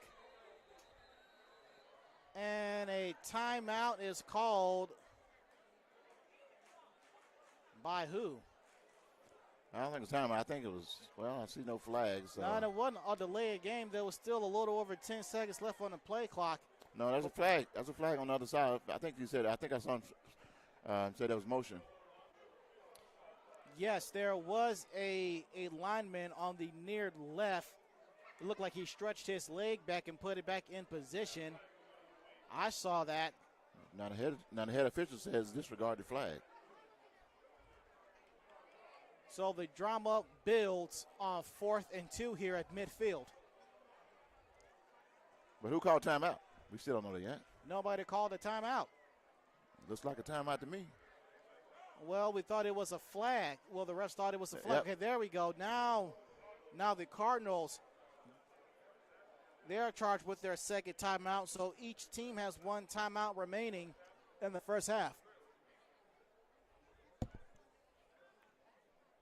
Well, this gives them a second chance. If they want to try to run a long count and get Mundy's Mill to jump outside, they have that opportunity. Still 4th down.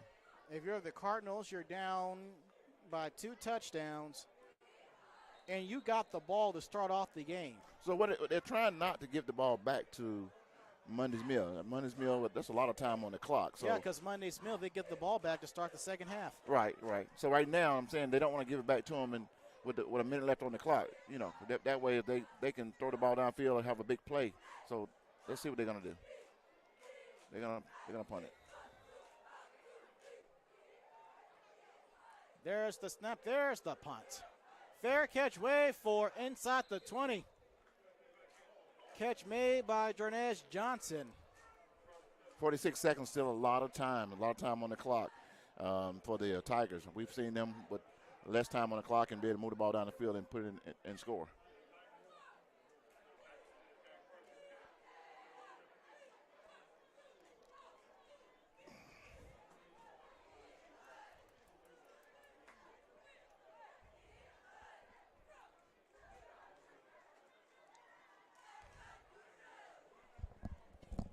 The Cardinals will take over on this drive on their own 17-yard line. Ball is on the near right hash.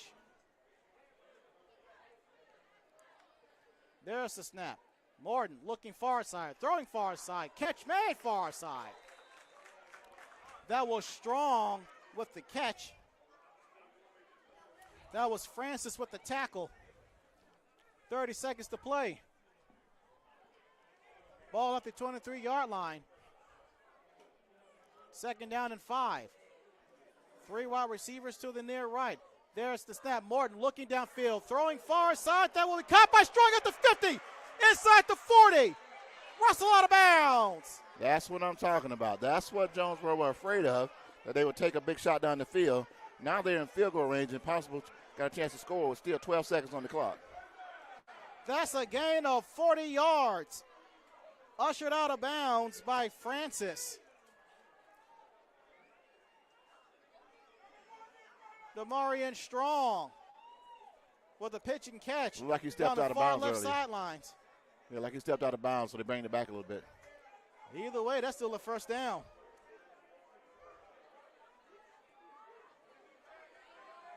Clock stops at 12 seconds. Again, the Tigers, they have one timeout remaining. There's the snap. Morton looking, throwing far side, left flag down, incomplete. Strong was the intended receiver, and Francis was on the coverage again. And he disagrees with that call.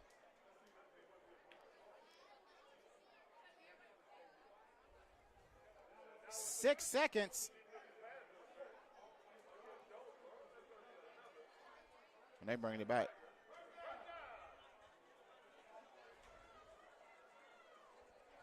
It really doesn't matter at this point. I mean, you get a first down, but you only got 6 seconds on the clock. That's enough time for one play. So my suggestion, I would probably kick a field goal or just go to the end zone with it. And it looks like. Yeah, it looked like they may try and go for it, or unless it'll be a draw up the middle. I predict draw up the middle. Nope, they're going to go for it. Martin looking far side left, looking for Strong again. Tried to catch the ball in midair, couldn't do so. 2 seconds left on the clock. This is probably the best defensive game that Mundy's Mill seen all year against the Cardinals. Yes, coming into tonight's game, the Cardinals, they have allowed 0 points in the last 8 quarters. That's 2 games entering tonight's game. Wow. I think we're going to see probably a little bit different in the second half. I think the Cardinals I believe the Cardinals going to move the ball down the field a little bit more in the second half. 2 seconds left. Ball at the 22-yard line. Morton throwing end zone. That is incomplete. No flag on the play. Looking for Matthew Strickland. And that is how the first half would come to a close from 12 Oak Stadium in Hampton, Georgia. It has been all Mundy's Mill Tigers. 18-6 our score over the hometown team, Jonesboro Cardinals. Again, coming up at the half, recapping the first half, giving you a score updates Quickly. pertaining to 6A Region 3, and of course the Battle of the Bands. We will step aside on the Georgia Media Network services.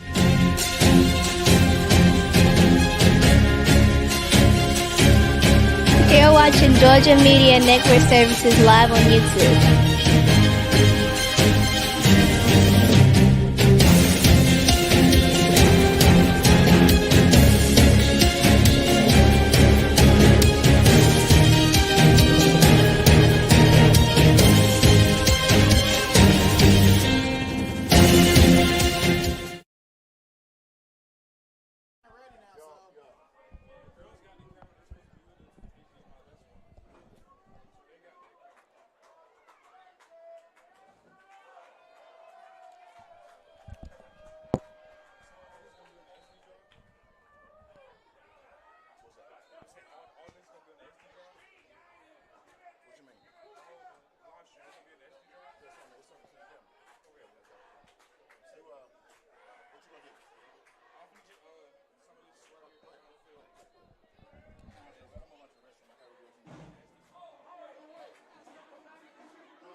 It is halftime at 12 Oak Stadium in Hampton, Georgia.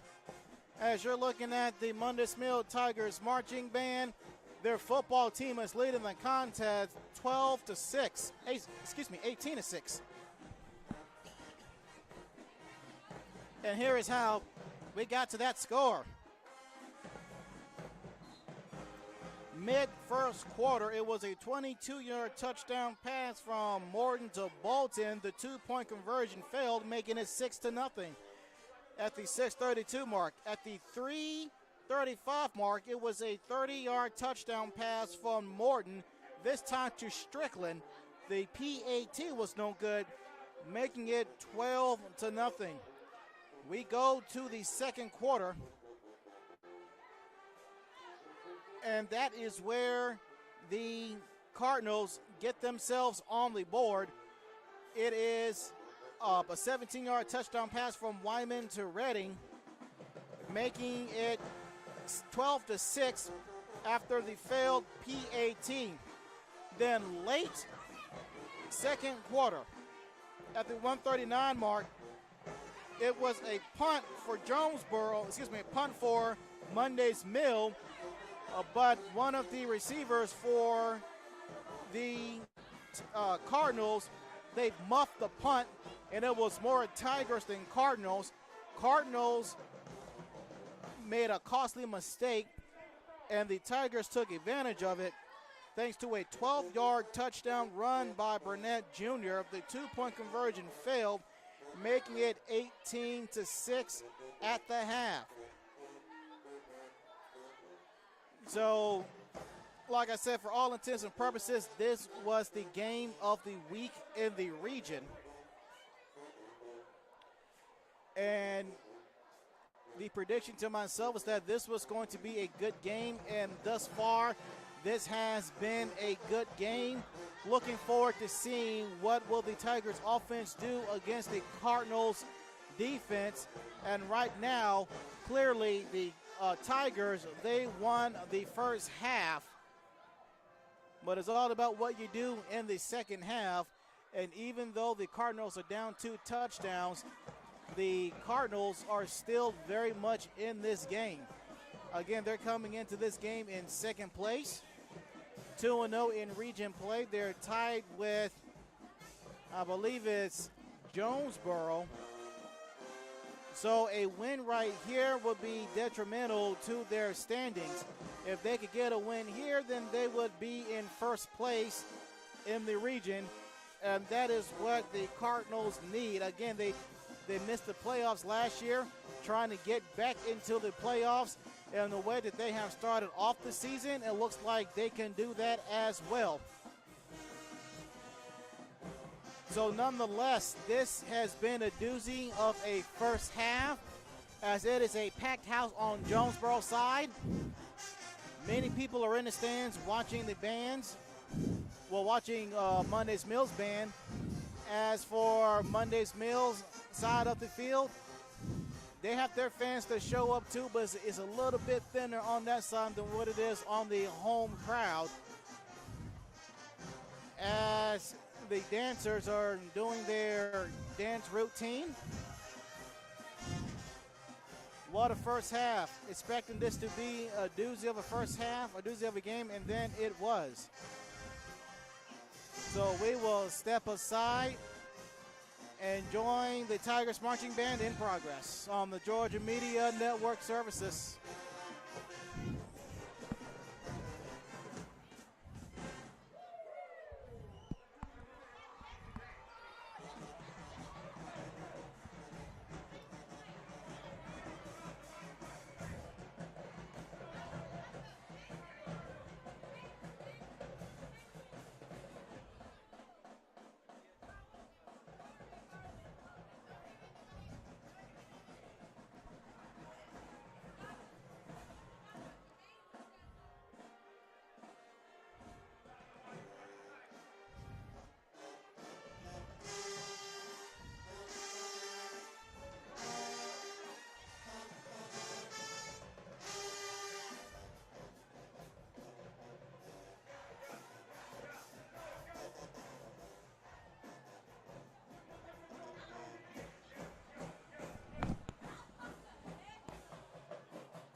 Turn my mic on. Turn my mic on. Turn my mic on. Okay, guys, we're going to, before the Jonesboro band comes on to get prepared to come on, I'm going to take you off for a second. Just want to show you guys, we are Georgia Media Network Services, a non-profit organization, and what we do is we bring those games to you free of charge. And we actually have students. We had a couple of students up here from not Jonesboro, Mount Zion, Mundy's Mill High School, and they were working the camera. And what we do is we teach students media art. And so what we asking for you guys to do to help support Georgia Media Network Services, the QR code you see on the screen, the big one at the bottom right-hand corner, as well as the one at the top-hand corner that you see throughout the ball game, hit on, scan that code, and it'll take you to our GoFundMe account. And what happens to your GoFundMe account, you can actually donate $5, $10, $50, whatever you want to donate, and help support and keep this broadcast coming throughout the year. If you want to talk fast, we're going to do this again at the end of the ball game. That QR code will always be at the top of the screen for you guys. Just hit that code whenever you can, either now or throughout the ball game, and then we're going to take you back to the halftime show, okay? Thank you.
As halftime continues, it is a 18-6 score.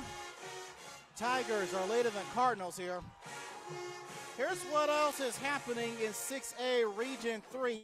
Yesterday, it was Alcovey getting their second win of the season against Morrow, 14-13.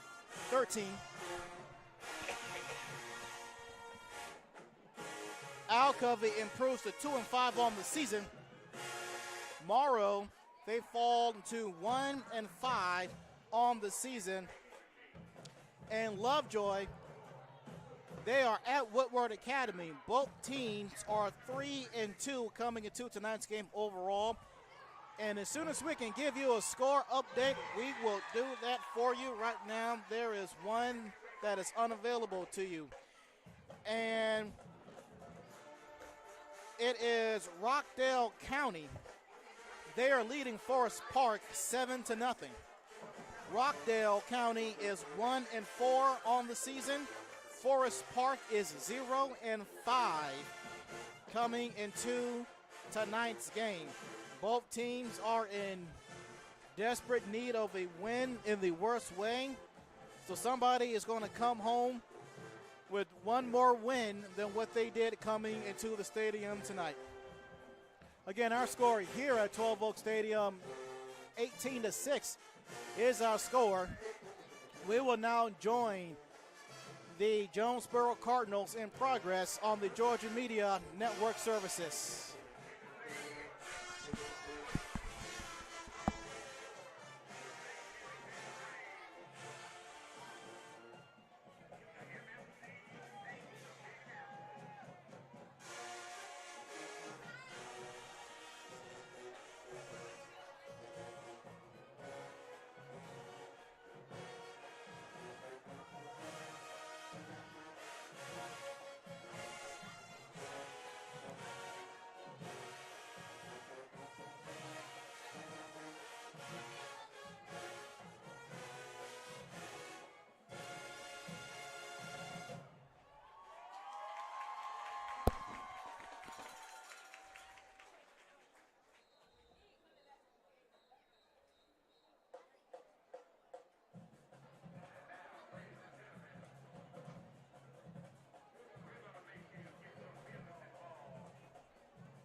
And I think the announcer said that the Jonesboro High School has been invited to the Macy's Thanksgiving Day Parade on Thanksgiving in New York City.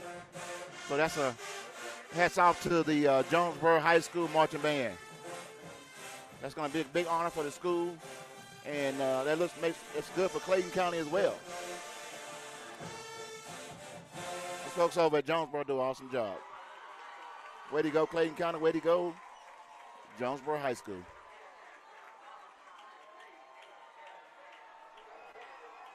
Got about another minute and a half before they get back on the field. I want to run this by you really quick again. What we were saying earlier about what we do here. Going to throw up on the screen. This is by Georgia Media Network Services. Again, the QR code, you can actually click on them while the game is not being played. The QR code on the right-hand side, top of the screen at the bottom as well. We are a nonprofit, 501c3 nonprofit organization dedicated to teaching kids media arts. Students are on the cameras right now, on the field, doing interviews and stuff like that. We're asking if you, as a parent, if you're at home when you're watching this ball game, if you could go to our GoFundMe account. Nobody pays us. Let me make that clear. We don't get paid to this. This company has been strictly ran by donations, and it helps us. We have all the equipment we need right now. We want to get, and next year we want to be better than we were this year. We want to do mobile games, work with more students this year. We worked probably with about 50 to 75 kids this year, and throughout many schools throughout Clayton County. But to get better, it takes money to do what we want to do. Get more equipment, work with more students, do more interviews and everything. So if you're at home right now, if you're sitting there watching this, or if you're watching this tonight, tomorrow, or whenever, go to that QR code. It's always available, and donate $5, $10. It costs more than $10 to get in the ball game. I'm understood. You can donate that, and we're gonna bring this game to you live. This ball game is still full of right now. There's a lot of action coming. This is a close ball game, one of the biggest games in Clayton County tonight. So that's all I got to say. Like I said, again, at the bottom of the screen, you see the information on our YouTube page. We got a Facebook page, Twitter page, the website, as well as the GoFundMe account. If you're a big company, a corporation, we have something for you guys as well. Just give us a call at Georgia Media Network Service at 678-900-9840, and we'll send you guys information how you can become a partner. You can do a live remote from where you are, from your business or whatever, or you can give us commercials we can actually broadcast for you. It's all about the kids, and hey, help us out, and we'll make sure we keep you guys up on what's going on. Thank you again. I'm Dennis Thomas, and we're going to send you back over to Anthony. I think he's looking at stats with it right now. And we're going to take you back to the game.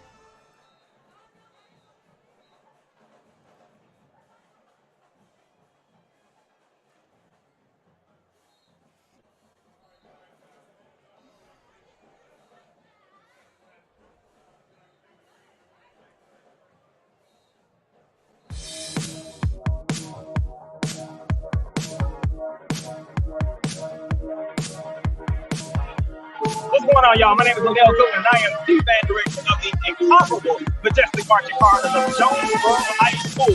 And you are tuned in to Georgia Media Network Live. Thanks. So, it's Coach Williams from Mundy Middle High School. We watch the Georgia Media Network Live. Chris, my name is Antoine Scott, and I represent Mundy Middle High School, and you watch the Georgia Media Network Live.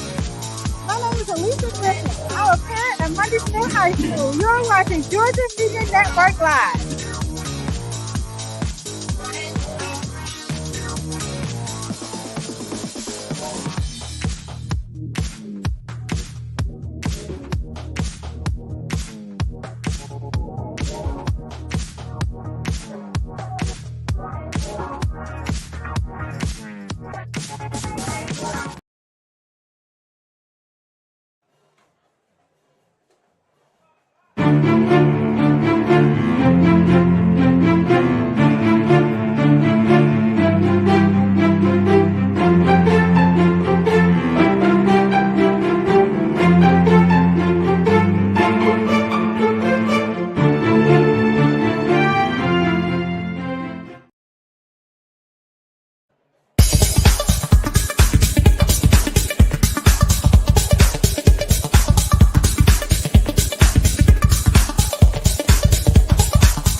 Amari Higgins. I attend Mundy'sville High School, and you're watching Georgia Media Network Services.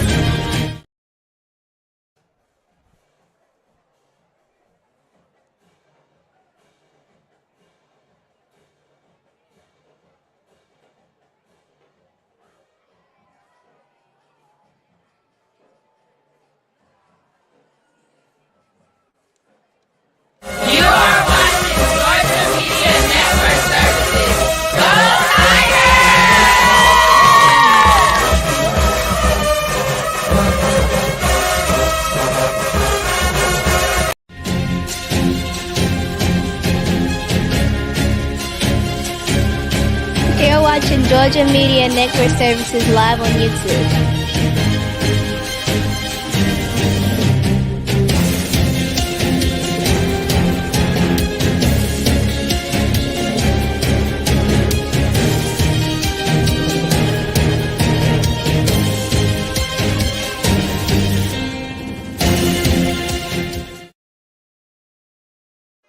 Well, just about ready to get started again. As the teams come on the field to start the second half, we told you guys it's going to be a great ball game. Jonesboro Cardinals has only lost one game. Mundy's Mills undefeated coming into the game tonight. Make sure you call your friends up and staff members, students, parents. Let them know this is going to be a great ball game. I'm going to turn it over to you, Ant. Your play-by-play announcer for tonight, Anthony Hart.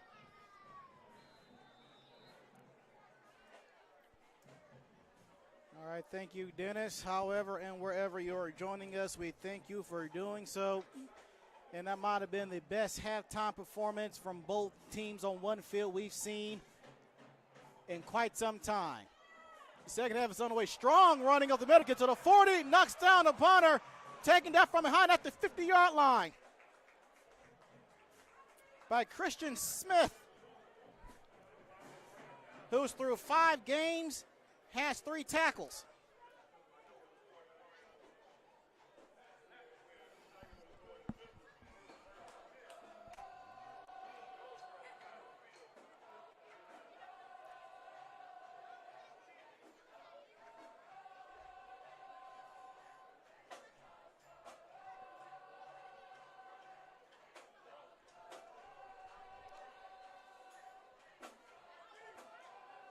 And now the Tigers will start off the second half from their opponent's 49-yard line. Now we got a little trick play. It's Strong with the blocker running up the middle, getting a first down inside the Tigers territory. That's a gain of at least 14-yard line.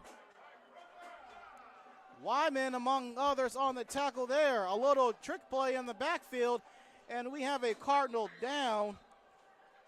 Look like that is Maddox Gerald's, linebacker in his junior year, who's through 5 games, a total of 48 tackles.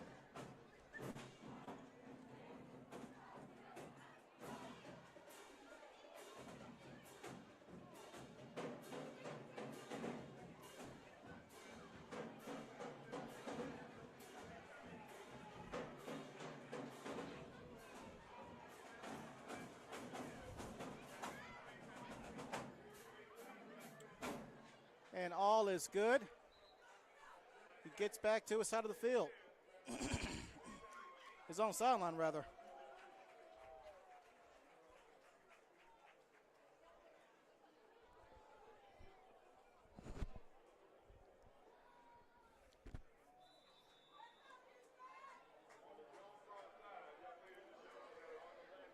The Tigers are moving from left to right on your screen. The ball is on the near right hash. First down and 10 at the 36-yard line.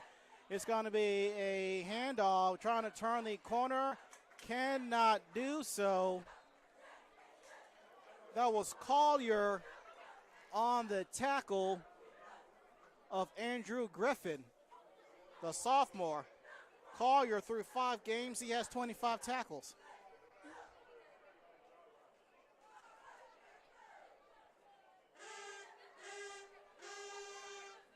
And the Battle of the Bands continues in the bleachers. We're going to be hearing them all throughout the second half like we did all throughout the first half. No gain on the first down carry we have laundry on the field. False start against the Tigers. First penalty of the second half. 8 penalties overall for the Tigers. Looks like the Mundy's Meal Band is taunting the Jonesboro Band, and they are responding. Normally in the third quarter of a ball game, most teams are having a snack or resting after that halftime show. Not these two bands. These two bands put on the show, folks. And I'm going to try to get you some shots of that throughout the ball game. Second down and 15. Ball on the far left hash. There's the snap. It's going to be a draw. Running up the middle, spinning, running backwards. That's Jordan Bogar gaining positive yardage. Third and manageable coming up.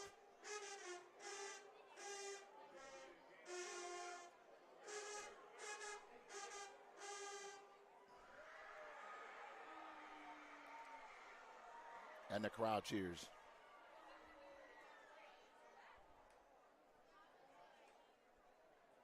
And Morton trying to catch the Cardinals offsides here. It's not working. It's third down and 8.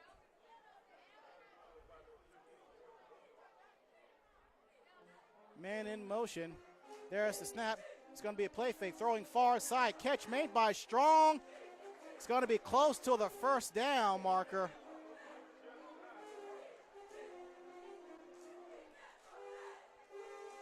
That was Collier on the tackle, and it's going to be fourth down and short. And the Tigers indeed are going to go for it here. Or are they going to try and catch the Cardinals offsides for a first down here?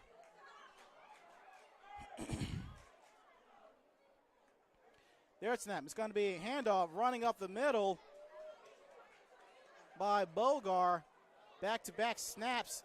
He carried the ball. That's going to be very close. And it looks like the Cardinals held their ground here. They're changing personnel. Meanwhile, the Tigers' offense is still on the field here. And indeed, the Cardinals held their ground. Turnover on downs for Monday's Mill. Great job by the Cardinals defense. I mean, that's what we expected the second half of this ball game. All the fireworks we got in the first half, I'm expecting the Cardinals to step up their ball game. These guys have been playing hard all year long and have probably one of the best defense in the county, and well, in that division. Cardinals will take over down 2 touchdowns, 18-6. At the 9:37 mark, they get their first drive on offense in the second half as they move from right to left on your field. And the refs signal something. Look like we got a timeout here. Both teams are returning to their sidelines here. Don't know who called that timeout, or it might have been a official's timeout here.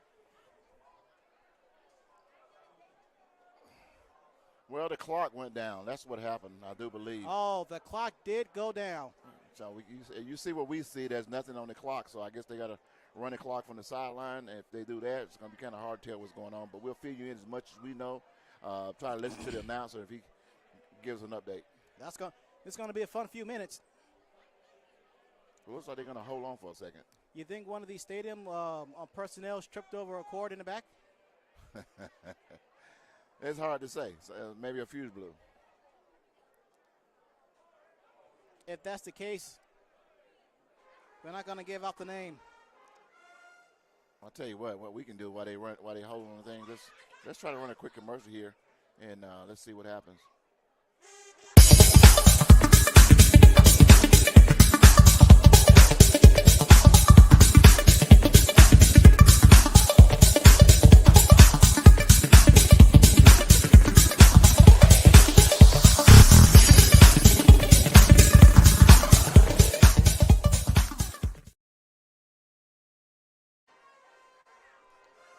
Sit back and listen to the beautiful sounds of these two bands. As the scoreboard comes back on. It is back on. That is correct. 9 minutes and 37 seconds left to go in the third quarter of play. We're just getting started, man. We got a long ways to go. And they're going to do a measurement. So they're not going to take the – Well, they have time. Yeah, they had time. Because that was very close. That was man in a suit tight. And let's see what we got. He was right. It looks like it's going to be short. Woo! By a chain link. Turnover on downs. The guy with the white hat normally makes the right decision 90% of the time. But that's still that 10% that you might be off. So I think Mundy's Mill was saying we need to check that. Back to the field, back to the action. That was so close. You wonder if the head referee had to do the Gene's Sterator. For those who don't know, there was a Sunday night football game a few years ago, the Cowboys at the Raiders, and the chain gang had to come out, and the head referee pulled out an index card to determine if it was a first down or not. Oh, Trick no, play up for grabs for the Tigers. It's at the 5-goal line, touchdown. Mundy's Mill Tigers. I can't believe it. I can't believe it. That was Deontay Kimbrough, the junior nose guard / defensive tackle. Now, if you guys at home, you can take your mouse on your phone or whatever and go back and see that play again. That's the beauty of having it being on YouTube or whatever. You can always go back and see that play again. But it was a pretty play, probably would have gotten a lot of yards, but you got to hold on to the ball. You got to make sure it's been handed off. And now you can hear the Tigers faithful celebrating there on a 34-yard fumble recovery by Kimbrough for the Tigers. The snap, the hold, the kick, that should be good. It is no good. From our vantage point, that looked good, but apparently it wasn't. 34-yard fumble recovery, Kimbrough for the Tigers, making it. The score hasn't changed yet. I'm looking at that myself. 24-6. Had to do the quick math in my head right quick. Okay. If you say 24-6, I guess the clock is back up, but it's not working. The PAT failed.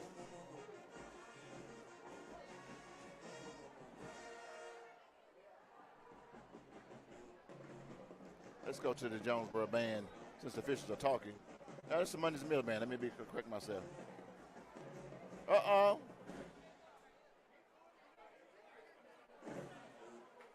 Now, this is third quarter action from the bands, folks, and the clock went down again. Hold everything.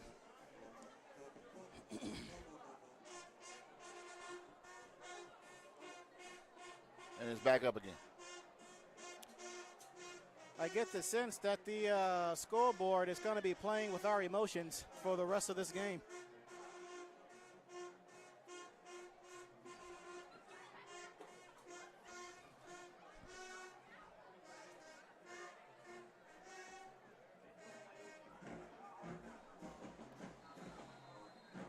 And we're ready to play, or ready to kick it off here. There's the kick. Caught at the 18. He gets to the 30, eluding defenders, running up ahead, tumbling, crossing the 35, still on his feet, crossing the 45. Looked like that was Redding. And we got a Tiger down. If we're looking at the number correctly, that's Christian Gonti. Oh, he's the senior cornerback. He's up on his feet. Gets off the field on his own power. That's good news.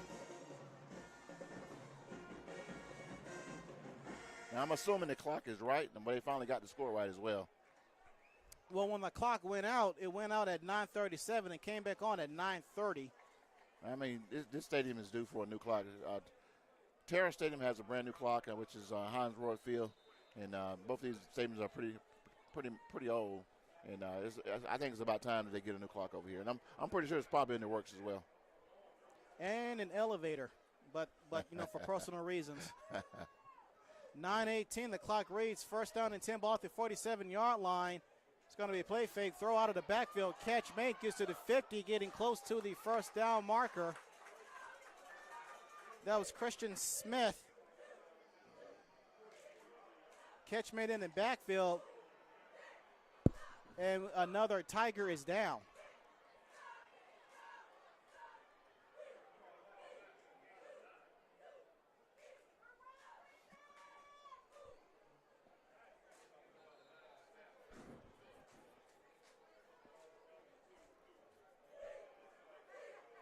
Looks like the Cardinals are on the roll.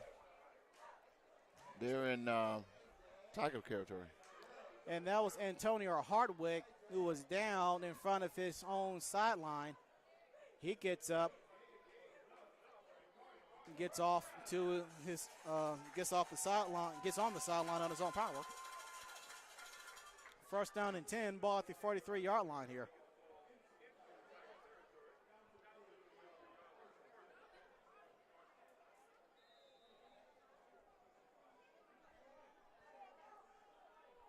First down and 10. One man in the backfield. Looking, throwing far, near side, backpedaling, make the catch, drop the ball, recovers the ball. Now that is ruled it incomplete. That is a catch. I can't see it again. I wish I could. If you're at home, you guys can run it back on YouTube and see that. But it looked like he caught the ball. Maybe he didn't bring it into his body, but I thought that was a catch. Dropped the ball there and recovered the ball. Now he had a foot out of bounds as Jamon Jones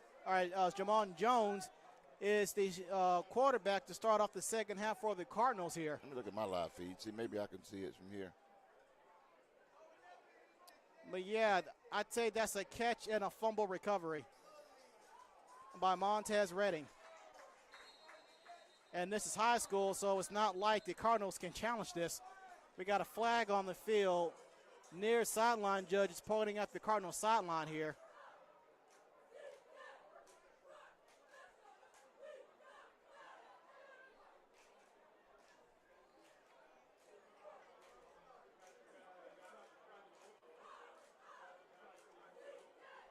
Unsportsmanlike penalty against the Cardinals, and the Cardinals are going to go backwards instead of forwards here. And Coach Tim Floyd wants an explanation.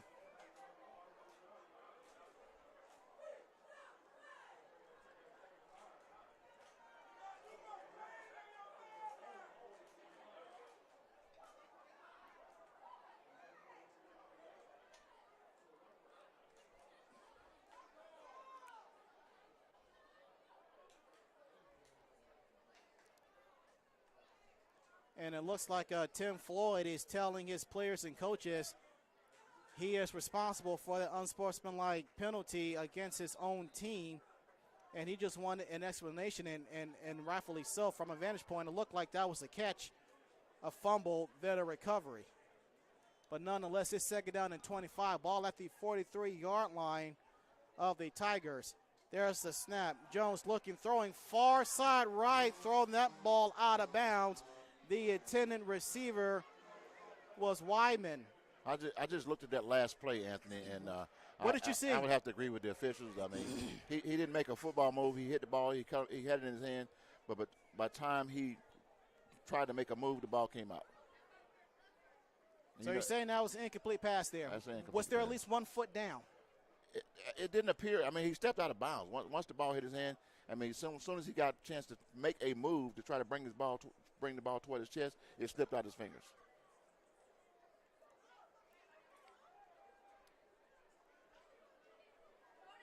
Third down and 25. Jones looking, stepping up, throwing down the field, and traffic caught in stride inside the 25-yard line. That's Redding.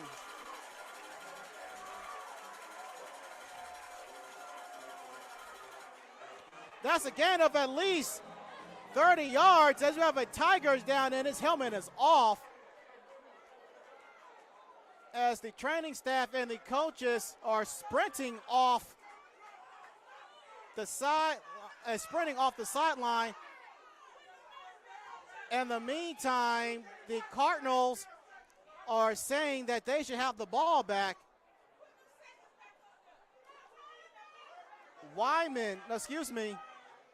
Jarnes Johnson,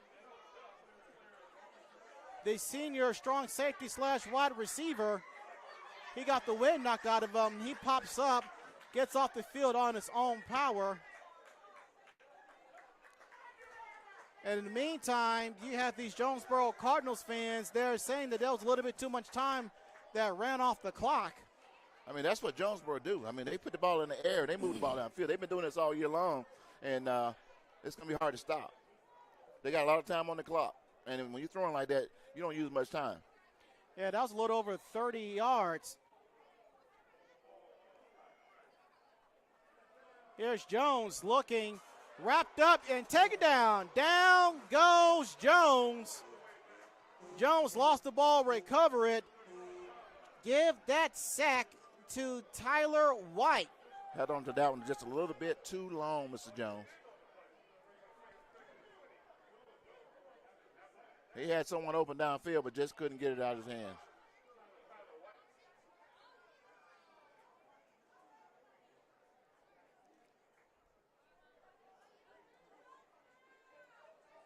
Still no score update between Lovejoy and Woodward Academy, but we do know that they are in progress. Second down and 20. Loss of 10 there. Quick throw in the flat. That's Redding again. Gets this out of 30 to 20. Try to cut back inside, and he picks up at least 15 yards or so on the far side of the field as the Cardinals are moving from right to left on your screen. Nice play, nice play. Nice run to the side, pass to the sideline, and he scrambled and got those other yards. He's still short of the first down, but it was a nice run.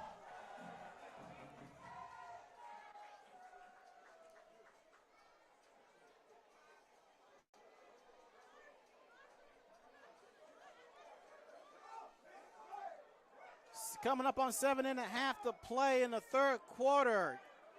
Throwing far side, Jones, catch May, far side. Look like that's Justin Hill.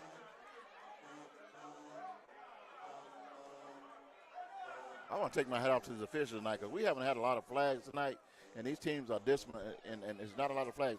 I like it when you see good football. We had a lot of flags tonight. By my count, some of it was needed to be, but for the most part, some of the, well. Don't mean to rain on your parade, but yeah, there's been some laundry on the turf this evening. Okay, let's get this ball in the end zone, and let's see what happens after this. Inside the red zone, first down and 10. We have a timeout on the field that's going to be charged to Monday's Mill. Monday's Mill. I got a lot of cheering now. I think the Cardinals fans are cheering because the movement they're making with the ball. Let's go to a commercial. It's on you, Doc.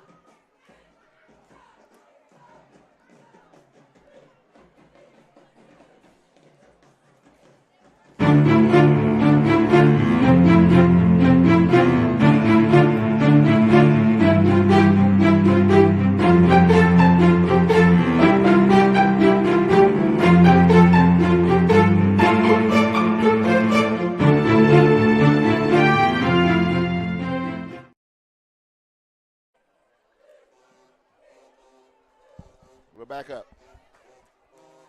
Let's see if the Cardinals can put this thing in the end zone. They got some making up to do.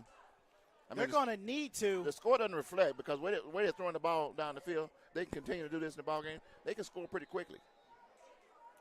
They play good defense. 2 minutes have gone by since the fumble recovery and a touchdown. Jones going end zone, caught, and there it in is. The end zone. And there it is. Touchdown. Jonesboro Cardinals. Montez Redding is on the end of a 10-yard touchdown pass from Jamon Jones. And there it is, man. I'm telling you, these guys, man, they're not playing. I mean, what for that last fumble, that bad play for Mundy's Mill to run in, we have a pretty close ball game. And I still say we got a lot of time on the clock. 7 minutes in the third quarter. Let's see what happens.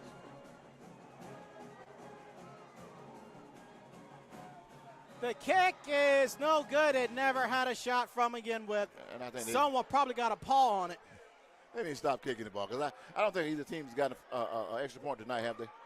No. And actually, from what I have observed last season and this season, you have a lot of teams they are going for the two-point conversion. I was speaking with one coach about that about 2 weeks ago, about why is it that so many teams are just going to go for the two-point conversion instead of going for the PAT, and I was told that a lot of teams, they really don't have a kicker. However, you know, we seen some PATs attempted tonight, and they didn't go for it. So, and besides, 2 points is more than 1 point. So, you know, that's why a lot of teams are going to go for it. In large part, most teams, they don't have a kicker. Yeah, I agree. Well, it's on again. If the Cardinals can go down and play defense like they did last time and drive down the field, I think it was maybe, 3-4 minute drive? It didn't take a lot of time. They had some really nice runs and passes.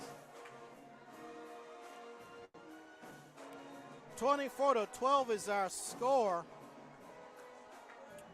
7-18 to play as the Cardinals marching band is, can we talk for a minute and let's see what the Tigers have to say about that touchdown pass crossing the 40-yard line.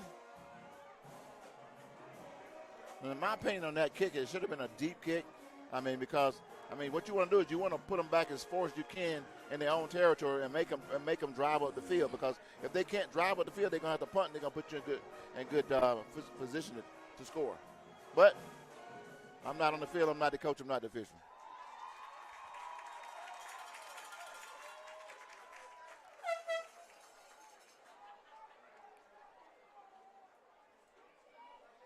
Let's see, can the Tigers answer back?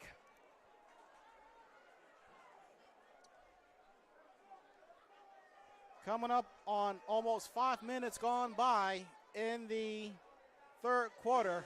Ball at the 43-yard line.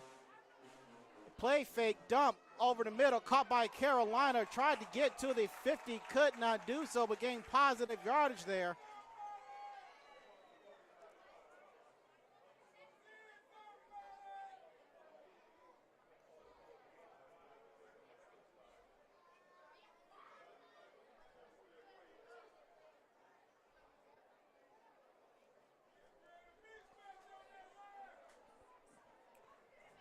Mills in a hurry up. Crowded backfield. One right receiver to the near right, two to the far left. There's the snap. It's going to be a handoff. It's going to be Strong crossing the 50-yard line. Look like taking down at the 48-yard line. Look at that Monday Mill Tigers rankings. They are ranked 150th in the state, but in Class 6A, they are ranked 30th.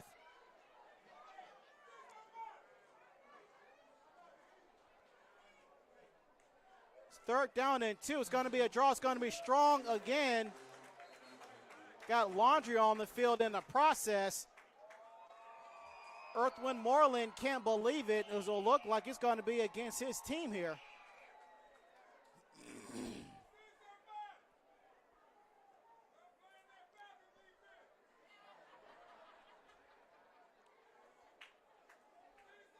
Offsides against the Tigers.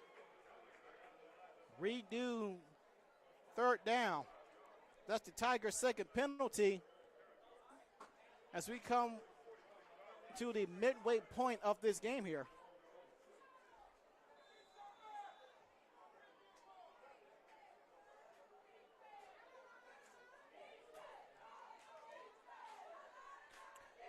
Third down and 7. Ball at the 46-yard line of the Tigers here. Two wide receivers on each side. Got a man in motion. It's going to be a run, trying to find a crease. Cannot find the crease. Not on that Cardinal defense, man. Those guys have been tough all night long. I mean, that outsize on the Tigers really hurt them on that play, because they were in a good position to get a first down, but now they got to punt it away and put the ball back in the arms of the hands of the Cardinals. Punting situation for the Tigers here. There's the snap, there's the punt. It will take a Well, the ball pretty much just died after one bounce. Ball recovered by Joshua Ofor. Haven't said his name much tonight. I mean, let me say this, Ed. Correct me if I'm wrong. Didn't the Cardinals make two major mistakes? One, when they tried that reverse and put Mundy's in position to score, and also on another punt they touched the ball and a muffed the punt, like you said, and put Mundy's in position to score again. So this ball game will be closer than it was if it wasn't for those mistakes, and that's something the coach is going to probably point out when they look at the tape tomorrow. There's a lot of mistakes, but still a lot of time on the clock.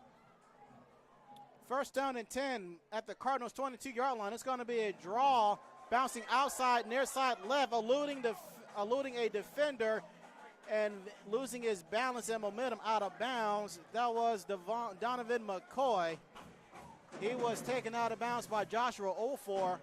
Back-to-back plays. Ofor's in on the tackle. Tackle from behind. Run, son, run. Looks like he slowed down to wait if the hole was going to open. Just hit the hole because it's going to open and close either way. Stepping out of bounds there. Clock stops at 5:01, and we have all kinds of premature movement. False start. Saw a coach on the Jonesboro sideline catch a case for a minute, knowing that it was against his team, and that is the Cardinals' second time out of the game. Second penalty of the second half here. I'm going to try this again. I tried it in the first half. If anybody's watching this game live tonight and you are an alumni, if you played football with either one of these teams, or you are a band member or some member of Jonesboro High School in past years, shout it out on our comment section, and we'll put you up live. James throwing near side. Catchman lost the nice hit. Catch. Nice hit. In the process, McCoy had it, but the old school 1970s NFL clothesline tackle by Joshua Ofor jarred the ball loose. If that would have been an NFL, that would have been a clothesline tackle. Woo, boy. And I don't see one here. These guys are tough, man. They're playing some good football. Good football tonight.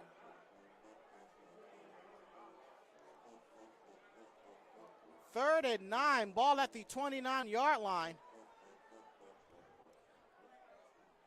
4:55 to play. Jones looking, throwing downfield. That is intercepted. Running the other way with blockers ahead. Trying to turn the corner far side. He will enter the end zone on a pick six, pending the flag by Matthew Strickland. But hold everything. Mistakes, man. Mistakes will kill you. Let's see what the penalty is all about. This may be nullified here. Holding. Offense. Decline. Touchdown. There it is. By our count, that is Matthew Strickland's second INT of the season. I mean, serious mistakes are setting Jonesboro back. I mean, they would easily be in this ball game. But interceptions and fumbles and touch balls, you can't do that in a game like this, of this magnitude. We're going to try another extra point. If you're a Tiger fan, brace yourselves here. They're going to go for the PAT. The snap, the hold, the kick is up. The kick is no good. Someone looked like they got a paw on it as the kicker hits the deck. No penalty, no PAT. 4:44 remaining. It is a 30-12 score in favor of the Mundy Mill Tigers. And we're still in the third quarter.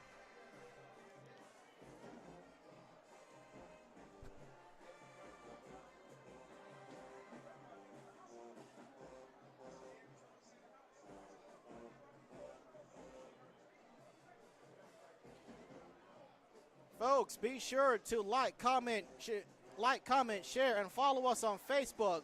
Like, share, and subscribe on YouTube. Tell a friend that the Georgia Media Network Services is live right now. Check us out on our website. Give us an email, GeorgiaMediaNetwork.com. Georgia Media Network at gmail.com.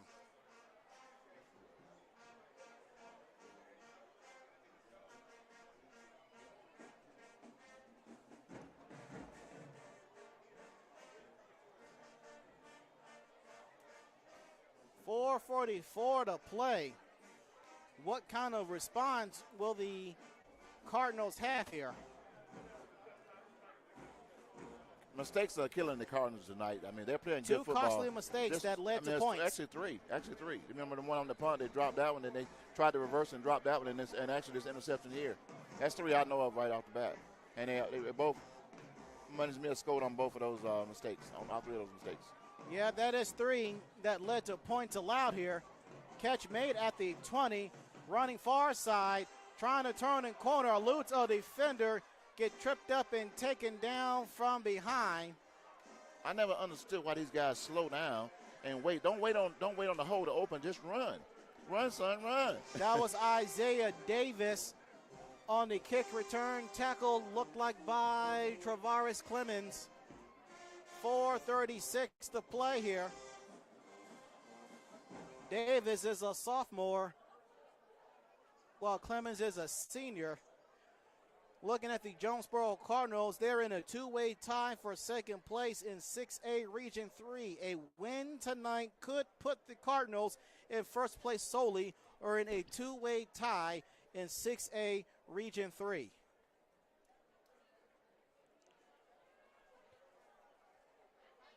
Cardinals are moving from right to left on your screen. The ball is down on the far right hash. Jones is still in at quarterback. Man in motion. There goes the rush. Dump pass tapped. Almost intercepted. He had it. That was Tyler White. He tipped the ball, had it in his grasp. Dump pass over the middle by Jones. And boy, did he dodge a bullet. I tell you, man, that pass was a little bit short. You got to put the ball out there. I always say put the ball out in front of the receiver. Let him give him some room to catch the ball, not just throw it up in the air, because that ball was easily tipped and it could have been intercepted. Let's try this again now. Second down and 36 here.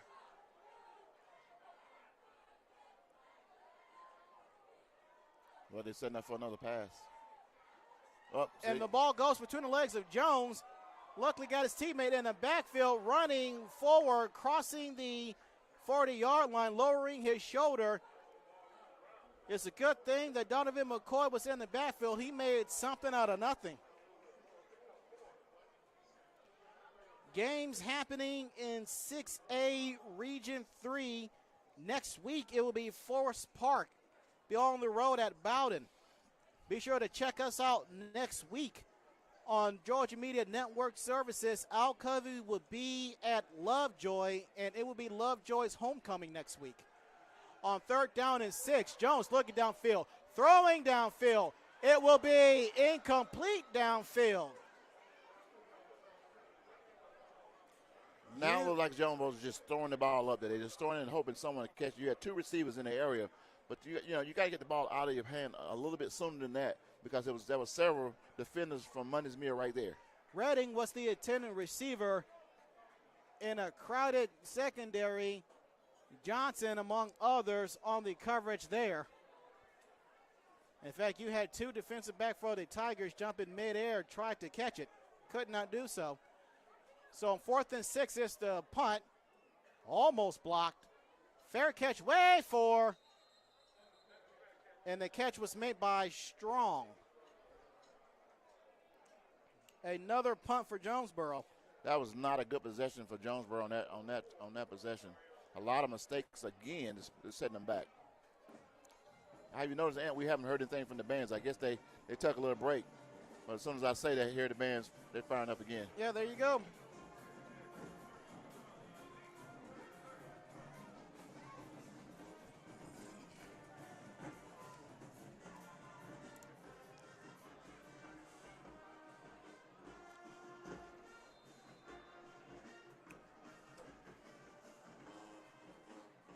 The Tigers, they will get. I always wanted to do that, get a shot at Moon. Tigers would get their second offensive possession of the second half here. 3:42. 1 minute in the backfield. It's going to be a draw up the middle. Look like that's Strong, who eludes one tackler, lunges forward, still to get more yards there. And I beg your pardon, that was Carolina on that play here. Monday's Mill is in first place in 6A Region 3 entering tonight. If the Tigers win, they will remain in first place in the region. Going no huddle here. Morton hands it off to Strong, trying to find a hole, bouncing outside, near side, trying to cut back inside. And he is met at the turn by Justin Hill, who's through 4 games. He has 13 tackles. The senior defensive end. To go along with 2 sacks for 15 yards lost.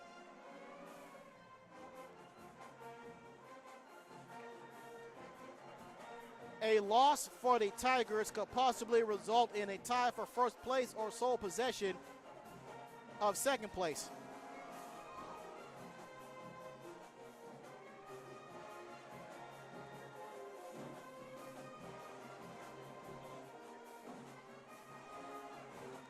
Clock stops at 2:34. Waiting for the chain gang to get themselves in position here. Now we can resume play here.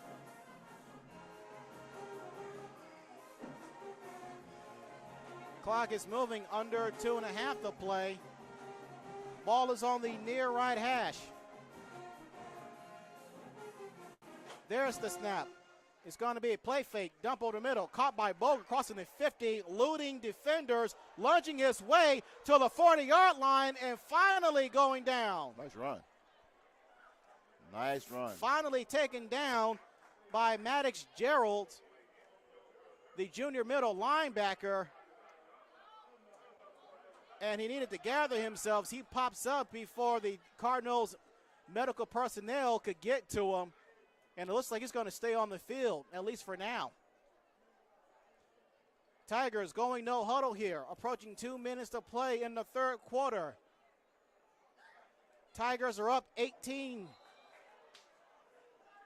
And premature movement by Sharice Peterson, the senior defensive tackle.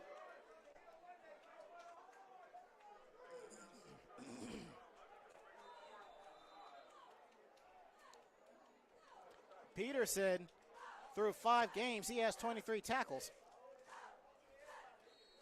And now more laundry.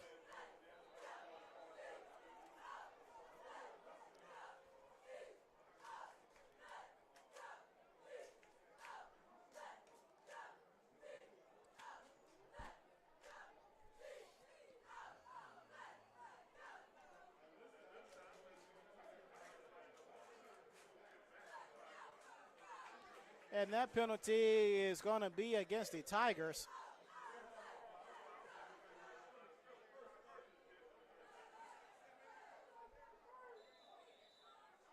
Each team has 3 timeouts, 3 penalties in the second half here. Monday's Mill has 2 timeouts. Jonesboro still has all 3 of theirs as we approach 90 seconds to play in the third quarter. First down and 10 from the 39. It's going to be Strong trying to turn in corner, eluding defenders and getting tackled at the 35-yard line.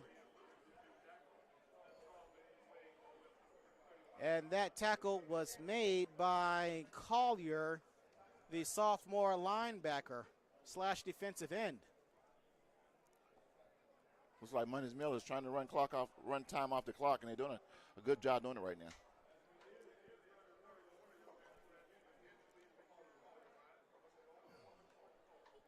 Second down and 4.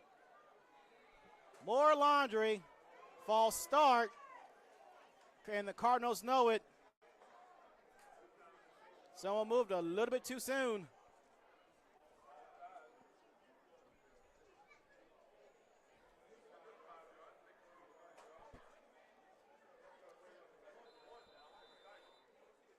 57 seconds, 18-point lead for the Tigers here.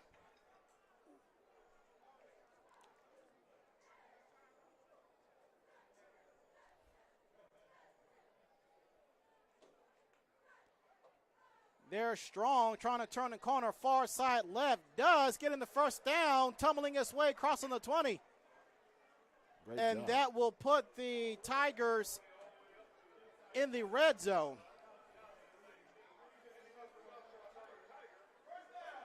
Looks like the Tigers are running away with this thing tonight, man. Staying in ball and running the bounds. That's all you got to do in the second half at this point.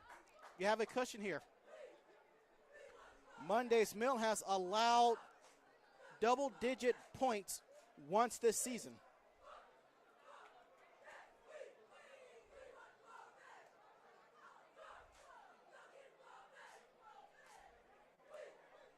And are they going to get another snap in? Well, they should. 2 seconds left on the play clock, and they do. It's going to be a run. It's Strong running up the middle, crossing the 15, and can't get any further than that. Looked like that was Peterson, among others, on that tackle there.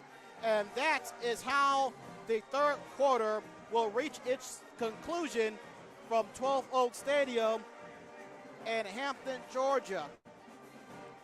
30-12. Monday's Mill Tigers leading the Jonesboro Cardinals. We will step aside. This is the Georgia Media Network Services.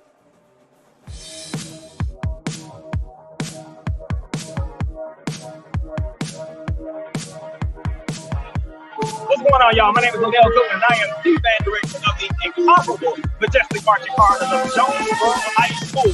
And you are tuned in to Georgia Media Network Live. Thank you. So, it's Coach Williams from Mundy Middle High School. You watch the Georgia Media Network Live. This is Chris. My name is Antoine Scott, and I represent Mundy Middle High School. You watch the Georgia Media Network Live. My name is Elisa Griffin. I'm a parent at Mundy Middle High School. You're watching Georgia Media Network Live.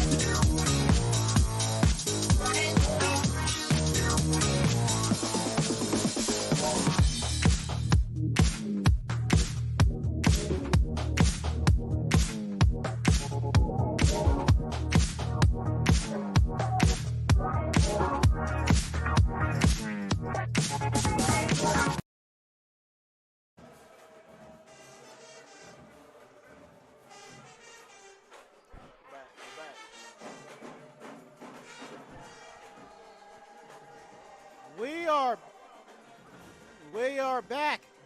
The final 12 minutes, at least in regulation. It looks like the Tigers are 14 yards away from putting this game on ice here. Alongside Dennis Thomas, I am Anthony Harp. However and wherever you are joining us, we thank you for doing so. I just want to thank everybody for all the support, and I see you guys out there. You guys you're hanging in there and you're watching. So, thank you for watching tonight. 2nd down and 5 is Strong, trying to find a lane, but could not do so. That tackle made was by Geralds.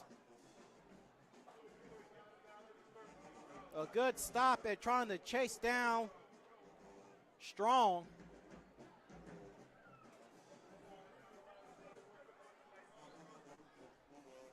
The Tigers have scored no less than 20 points in a game this season.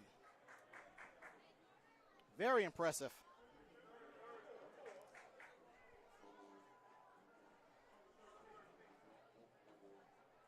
Third and 4, low snap, caught by Morton, throwing in, so fade route, looking for his partner in crime.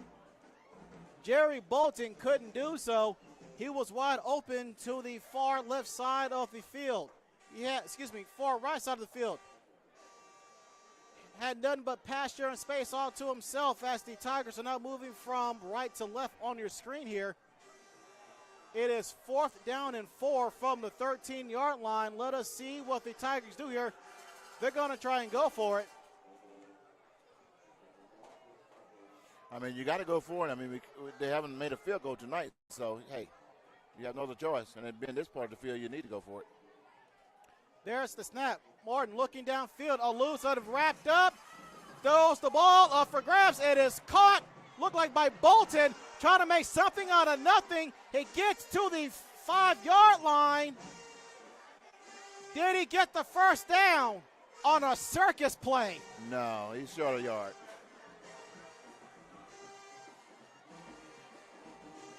From our vantage point, it looked like that was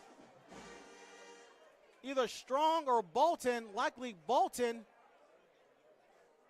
But nonetheless, Cardinals, they put their foot down, and the Tigers turn the ball over on downs here. I mean, this is probably going to be, I'm not going to say the last chance, but it's getting close to the last chance for the Cardinals to move the ball down the field and get on the board. You made a lot of mistakes, but the game's not over yet. Now, I'm not pulling for one side or the other, but I like a good football game, after Anthony will tell you. I like both Clayton County schools, especially when Clayton County is playing against Clayton County. Throwing near side, incomplete. He was looking for Jarvis Ragland, the junior.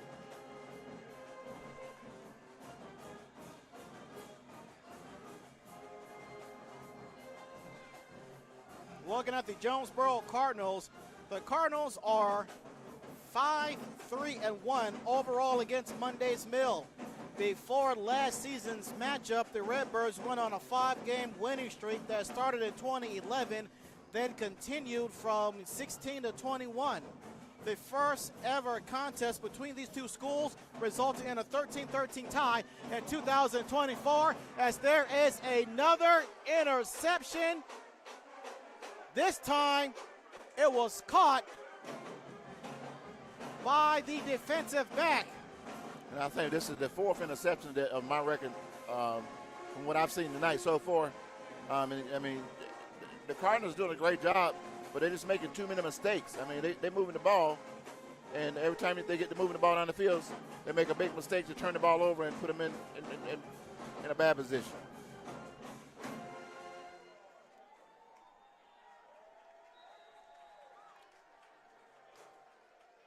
You don't want to make mistakes deep in your own territory like they just did.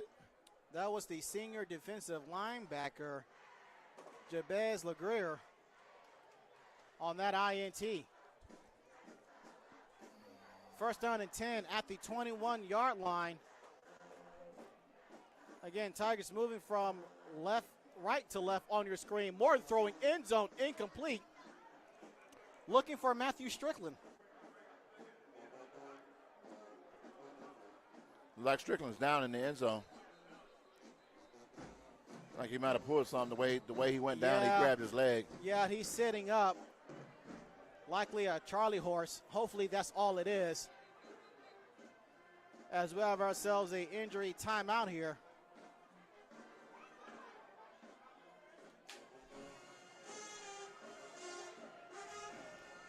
The Georgia Media Network Services is a 501c3 nonprofit organization that's dedicated to career development and academic achievement through media technology. Our organization is committed to providing students with the media opportunity, technology support, and training that will prepare them for careers in the media industry. For more information on the Georgia Media Network Services, contact us on our website and gmail.com, all Georgia Media Network Services. I just want to let everybody know where we're sitting. It's kind of hard to get the Jonesboro band, and actually some of the Monday's Mill games we were able to get their band. But the perfect shot across the field at the opponent's band. And I just want to remind everybody, if I'm correct, I heard the Jonesboro band will be performing in the Thanksgiving Day parade in New York. So congratulations, kudos goes out to the Jonesboro Marching Band. They deserve it. Anytime, any band, any school out of Clayton County does something, kudos. It's always a good thing for the school and for Clayton County. As a matter of fact, Jonesboro's marching band went to I believe it was the 2021 Celebration Bowl between South Carolina State and Jackson State. The band was in the house there. Wow. These guys, Clayton County has some really classy schools. A lot of people talk about the Cobb County schools and their bands. Man, you haven't seen a band until you come to Clayton County. You got to come here and see for yourself. You guys can hear it. We got a microphone on, what we call a crowd mic, so you can actually see. You can hear. And we have Strong trying to hurdle, make something out of nothing, and the Cardinals claiming they have the ball. Well, let's see what the flag is all about here. And just the speaking of Jonesboro band at halftime, I think they lined up from 30 to 30, or 35 to 35. So they took up almost half of the field on the halftime. What do you call it? Yeah, Jonesboro. If I were to have a go-to band out of Clayton County, it would be Jonesboro. Yes, and we were there last year in the gym at a basketball game, and the band was playing in the gym, and they rocked the whole gym. I mean, Jonesboro has a nice big gymnasium, and the band was right behind us. And I mean, if we didn't have headphones on, it'd be hard to hear. We were up in the booth, and they really both schools are really playing up tonight. That penalty is on Jonesboro. Excuse me, Monday's Mill.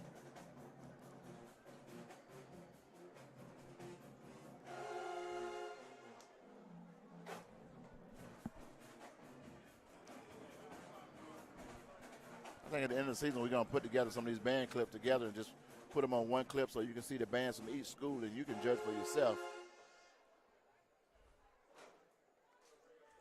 Thank you guys for hanging there with us. I see you guys are still out there, and you guys got kids or you are students of either one of these schools, and let's cheer them on, folks. I look at the comments here. You got a lot of good comments out there. I can tell you guys are really active in what's going on. So keep them coming, and go Jonesboro and Mundy's Mill. It's a great game tonight. Yeah, this is the most traffic we've had on YouTube this season. No, the first game was pretty big. Yes, the Big Cat Classic. Yeah. But tonight's audience is right up there for viewing as we have whistles, delay of game against the Tigers. Well, like I said before, if it wasn't for all the penalties that Jonesboro made tonight, I mean, they would still be in this ball game. I mean, right now, it's not over. It's 10 minutes still left on the clock, but 30 to 12. I mean, you got to start right now. I mean, you got to start cleaning things up. You got to stop. First thing, you got to stop Mundy's Mill, and they're not moving. They're not in a hurry to do anything. They want to run that clock out. It is now 3rd down and 20. Ball at the 31-yard line. 10 seconds left on the play clock. There's the snap. Here comes the rush. Throwing near side, looking for Strong. Incomplete. No flag on the play. That's coverage. Step by step, running with Strong was Tyrell Hill, which through 5 games has 29 tackles. And I first I was going to say, you don't have to throw the ball, just run the ball. But I'm looking over at the sideline. It was 3rd down and 20, 25, looked like, something like that. So, yeah, you got to throw it down. They're trying to get a first down. But now it's 4th down and 25. Let's see what they're going to do next.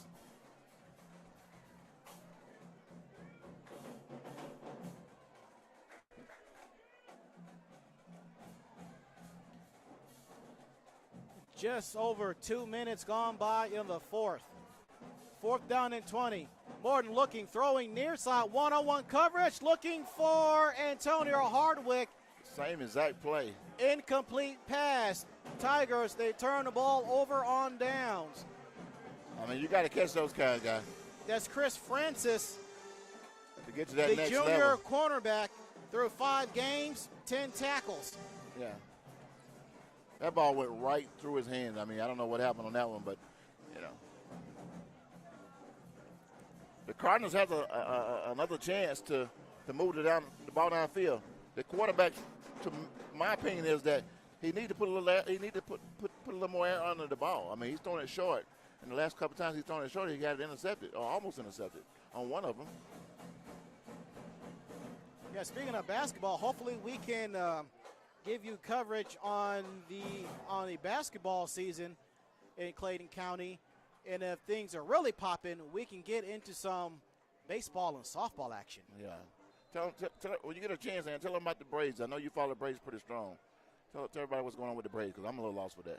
First and 10 on the 31-yard line, going for a long bomb just out of the reach of Antonio Hardwick, who was looking for a first down / touchdown pass from Morton just a snap ago. And I was just saying the pass is too short. This one was too long. The intended receiver was Redding. Redding caught a mid-third quarter 10-yard touchdown pass minus the failed PAT, 24-12 at that point. And Strickland with the 23-yard pick six, making it 30-12. Here is Wyman throwing downfield. That ball is tipped and complete. I mean, if he could have got under that ball, even though after it was tipped. Yeah, that was Shane Jarrett and Antonio Hardwick, the two defensive backs on that coverage. And who was right there? It was Redding. He could have caught that on the deflection and then run it in, but that was not the case there. Not the case.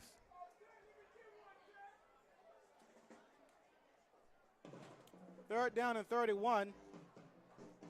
Here's Wyman throwing downfield. That is caught by Joshua Ofor at the 45-yard line, running far side to the 30, to the 20, the 10. That, ladies and gentlemen, is a pick six by Joshua Ofor, a 31-yard touchdown. And this game might be on ice right there after the 31-yard pick six. And they posed for a picture. That was nice. That was nice.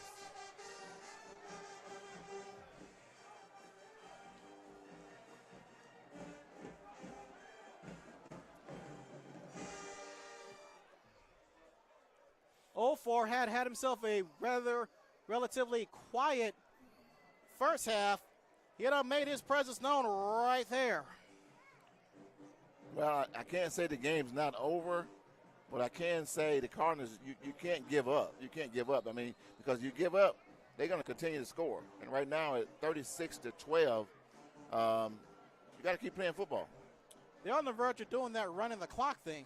Oh, yeah. Well, you know where I stand on that. Well, I think they got to have another touchdown. One more or two touchdowns? Yeah, one more at least.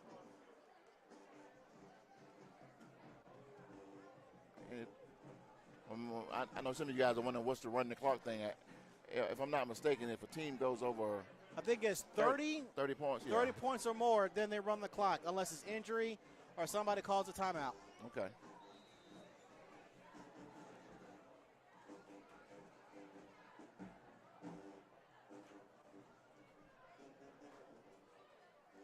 The kick it was held.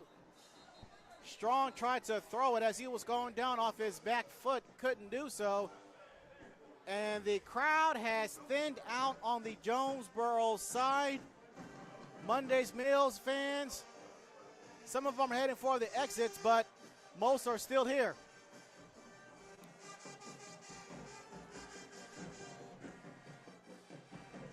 Well, I mean, you got to support your team. I mean, even though sometimes it's rough, I think this it's a good game. Started out a good ball game. It's been a good game for most of the night. I mean, except for the penalties. There's a lot of penalties and a lot of short passes. This caused the team to throw interceptions, and Mundy's Mill took advantage of it. And I'm not. You can't blame a team for taking advantage of it. They were in the right place at the right time, and they were all over the field. And that's what you got to do. You got to win a big ball game. This is a big ball game. This is a county rival game. I mean, you playing against another team that you guys have. They've only lost one game, and you're undefeated. So you got to bring your all on a night like tonight, because in the end, when it comes down to the playoffs, I think this one game might make a difference between one of these teams.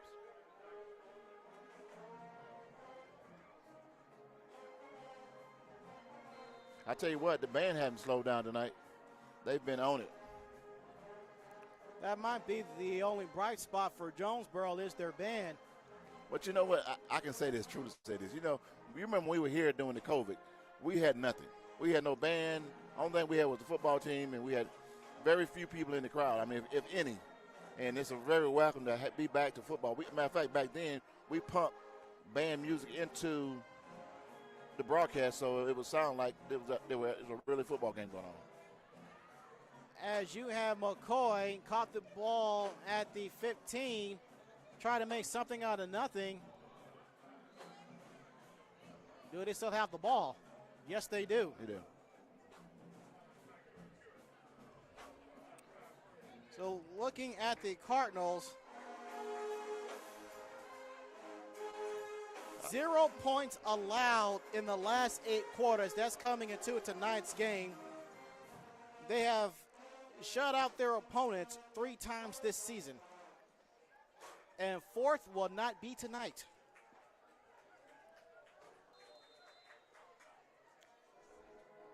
Man, I tell you, looking at the crowd in the stand tonight, we're on the home side, and the Jonesboro crowd came out. They showed up tonight. I looked at the stands. I went down once, and I looked over, and these bleachers were probably about 80% full. They had a nice crowd. Here's Wayman throwing the ball near side, throwing it out of bounds. Cardinals are moving from left to right on your screen here. And the Jonesboro crowd, the Mundy's Mill crowd across from us, I guess I'll say it was probably a 50% crowd over there. And of course, you guys at home watching the ball game. Looking at the last game Jonesboro had, which was against Rockdale County in the passing department, it went 5 of 13 for 131 yards, 3 touchdown passes, an average of 26 yards per pass, 20 rushes for 237 yards, 3 touchdowns. That's an average of 12 yards per run there. On 2nd down and 10, Wyman throwing the long bomb. That will be caught at the 35-yard line. Look like that's Strickland. He gets inside the 40 and it loses his balance. That indeed was Matthew Strickland. He just slipped down. That's his 2nd interception of the game. No one touched him. He just went down. I don't know. He's so excited that he caught that ball and ran all the way back. That was a nice pass, but it just the wrong person caught it. Gonna say that's about at least a 20-yard INT. Wow. This thing's going way fast. 8 minutes and 53 seconds left to go in the game. Well, like you said, Cardinals are trying to make something out of nothing, and just nothing really hasn't happened out of the something they tried to put into it. Yeah.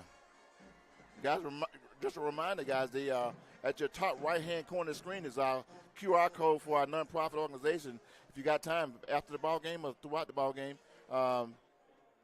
scan that QR code and donate toward our organization, the Georgia Media Network Service, a nonprofit organization, 501c3 nonprofit organization. We work with kids. Tonight we're working with kids from Mundy's Mill High School. We did interviews before the ball game, and we had people in the booth. We got a guy working the camera. So don't forget to go up and donate and help us with this program, and we continue to bring you these great ball games. Not only do you help the kids, but you get a chance to sit home and watch this free live broadcast. What can you do that? Mundy's Mill's most points scored in a game is 43 this season. It's going to be Bulgar again, and he's wrapped up and taken down at the 30 by Hall, the senior linebacker. Mundy's Mill won last match against Jonesboro 14-13, and it looks like it's going to happen again here.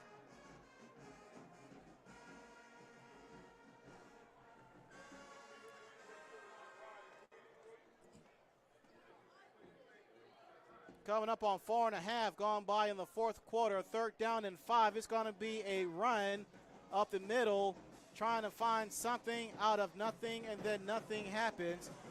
Burnett, who had himself a 12-yard touchdown run late 2nd quarter, he gets the ball there. He was tackled by Sharice Peterson. 4th down. Mundy's Mill got to make a decision right here. Oh, it's 4th down and 7. Well, they got a nice, comfortable lead. It doesn't even matter. They got two receivers wide on each side.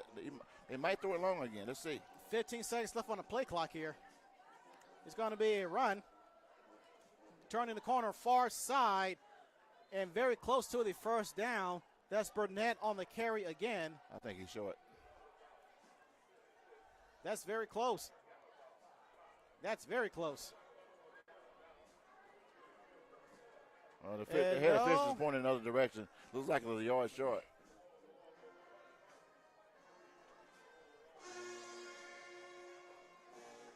Yep, it's first down. It's going in the other direction. So for the fourth time in the second half, the Tigers, they turn the ball over on downs. But they're up 36-12, so there's that.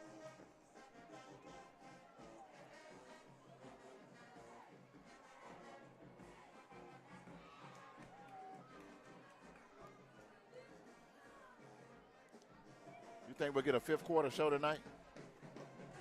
I'm looking at the Jonesboro band. They're standing at attention and just waiting on Mundy's Mill to finish their playing. Which the music has been excellent tonight, man. I mean, these songs, you can make them out and they're singing on the field. And, the talent at these high schools, man, is awesome. That's why Jonesboro and, was selected to be in the Thanksgiving parade this year. Oh, that's a big deal. 1st and 10 on 25. It's going to be a run up the middle, getting the first down, backpedaling close to the 40-yard line. That's McCoy. Also looking at Rockdale County and the Cardinals defeated was a 65-yard touchdown run by Redding. Then it was another run by Murray, a 66-yard touchdown run. First down and 10 from the 40. It's going to be a play fake. Wyman rolling out near side, throwing downfield. That will be caught at the 39-yard line by Redding. Nice catch. And that's going to move the sticks for a first down. A fumble recovery by Jamar Owens. A fumble recovery. It was a hit that jarred the ball loose by Jamar Owens. And then it was Keyshawn Murray, the senior tackle, on the recovery there. First down and 10, ball on the 42-yard line. Halfway through the fourth. It's going to be a draw. It's going to be McCoy crossing the 40-yard line. Then it was a 52-yard touchdown run by Donovan McCoy. Then it was about a 62-yard interception by Michael Miller, a freshman. Now you fast forward to tonight's game. It is a completely different situation. 5.5 left in this one.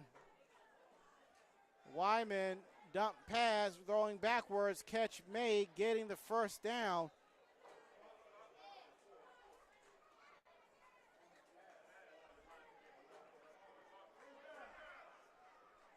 Tim Floyd for the Jonesboro Cardinals is in his 15th season as head coach. Floyd is the 19th head football coach of school history with the most wins in school history at 84 entering tonight's game.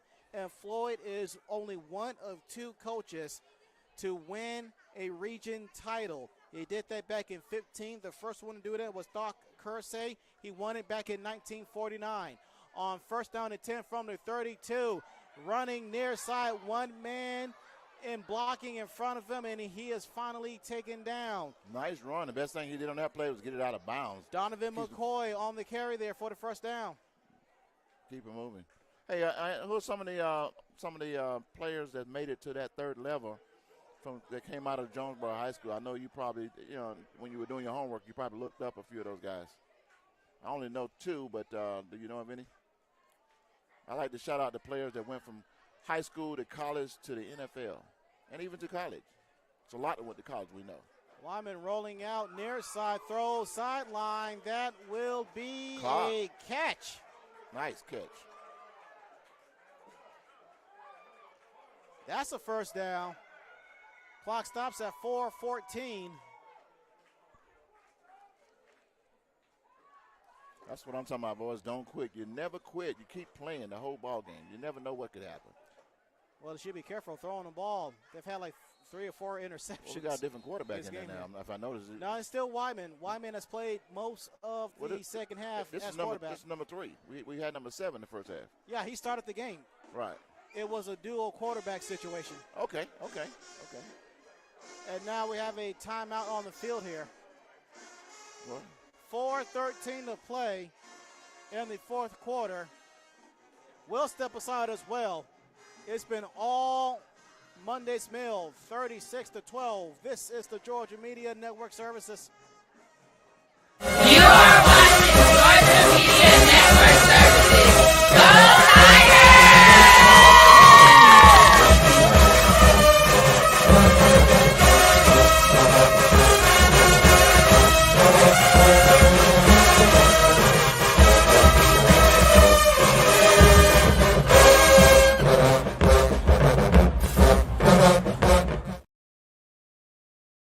You're back. First down and 10. Cardinals inside the red zone at the 11-yard line. It's going to be a play fake. Throwing end zone. That will be tipped and caught in the end zone. That's a 11-yard touchdown pass from Wyman to Jamar Owens. Way to keep your eyes on that ball, son. That's what he did. He got hit, but he didn't take his eyes off of it. He popped it up. He caught it, and it popped up in the air, but he kept his eyes on it the whole time. That's what you got to do. Big play. As we got a Tiger down on the field.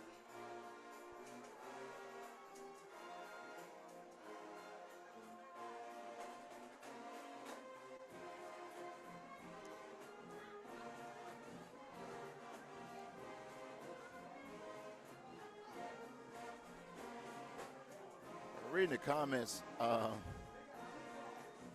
Miss Stone, I'm not going to put your comment up, but don't get upset. It's just a football game.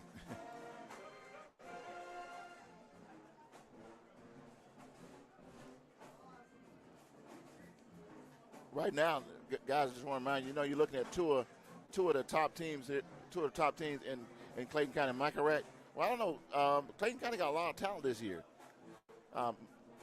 North Clayton is doing really well as well, wouldn't you say? Did you look up North Clayton this year? I know when we were doing those games early in the season, North Clayton was undefeated. Yes, they were. And that was Tyler White, who limps off the field on his own power. Glad to see him okay. I think we're going to have a lot of Clayton County schools in the playoff this year. Excited to see that. Cardinals are going to go for it. Lunging through is the big fella, Jeremiah Tickett. There you go. Who cashes in on a 2-point conversion. That's a very big fella. I'll tell you what, we won't be having a running clock tonight, that's for sure.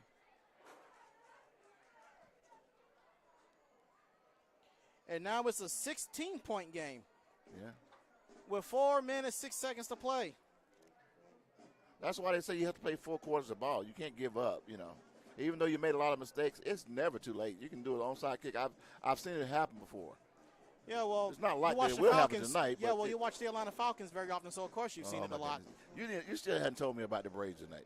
I asked you to tell us about the Braves. What we're looking like in the playoffs? They clinched the number 1 seed in the playoffs, so the playoffs so the National League will have to go through Atlanta.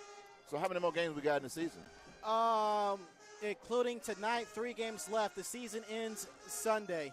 Okay, all right. All teams are playing at about 3 p.m. Eastern time. Everyone is going to play at the same time. And also congratulations to Ronald Acuna Jr. Thursday night, he entered the 40 home runs, 70 stolen base club. Wow. He did that against the Cubs in a come from behind action. They actually ended up winning that game. The Rays won that game against the Cubs in extra innings. Ronald Acuna Jr. is a kick ball recovered by the Tigers. I mean, that ball just laid there, man. Well, it was Stanley Tolbert who made contact with the ball, and then good awareness by Andrew Griffin. He slides on the turf to recover it. Right. Good onside. It was a nice onside kick. But yeah, Ronald Acuna Jr. looked like he is going to have he's had himself a MVP type season. You can make a case for Mookie Betts of the Dodgers. You can make a case for Acuna's teammate Matt Olson, who has hit like 54 some home runs coming into the weekend. We just hope that the success for the Braves in the regular season transition over into the playoffs. Wow. First down and 10, ball at midfield, play fake, throwing near side, catch made by Strong. Wow. And echoing the sentiments of one person I've seen on the chat, if they pass the ball again, they're going to throw their phone at the TV. Oh, you saw that. yeah, hopefully they don't throw their phone into the TV. If they do, hopefully they have enough money in their bank account to replace the damage. Wow. But it's all fun and games. I mean, this gun is good competition. A friend of mine told me, "Hey, let's just good, healthy conversation." But this is a good football game. Clayton County is showing two of the best teams in Clayton County right now are showing off tonight, and they put on a show for everybody. Second down and 7 from the 46. We have whistles. And Earthwood Moreland is yelling at Jalen Carolina. I guess he wasn't lined up right, and now he is getting an earful from the head coach, and I'm guessing the offensive coordinator or his position coach. So okay, I know this game is pretty much done. So if you fill me in on the Falcons, they play on Sunday. What's going on with the Falcons? See, I know you know all this information. So fill me in. I don't know what gives you that notion that I just follow sports like this. Man, you take almost a week to do your work, and you actually do a good job with it, doing your homework. And you're a big baseball fan. I know that. Second down and 12. It is a run crossing the 50-yard line. And still moving. The pile still moving. As well as tackle just inside the near left hash as we approach 2.5 to play. The Mundy's Mill Tigers 5-0 start coming into tonight. That is the best start in school history. Now going back to Dennis's question about the Tigers, the clock is still running. The Cardinals, pretty much all of the Tigers, Cardinals coaching staff is signaling the clock, saying that the clock should have stopped because the Cardinals actually called the timeout, and by account, that is their first team timeout.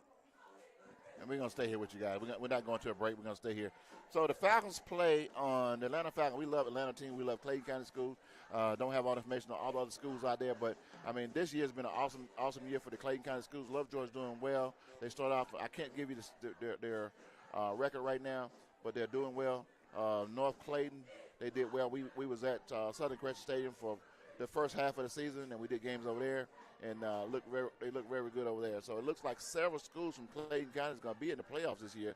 You guys got to stay tuned between this broadcast and Real Talk Sports broadcast. That's a good friend of mine. He's Jonathan Simmons.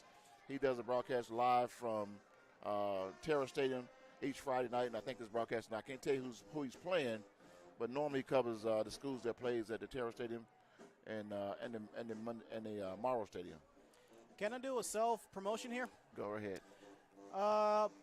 The Harping on Sports podcast has made a comeback about 3 weeks ago.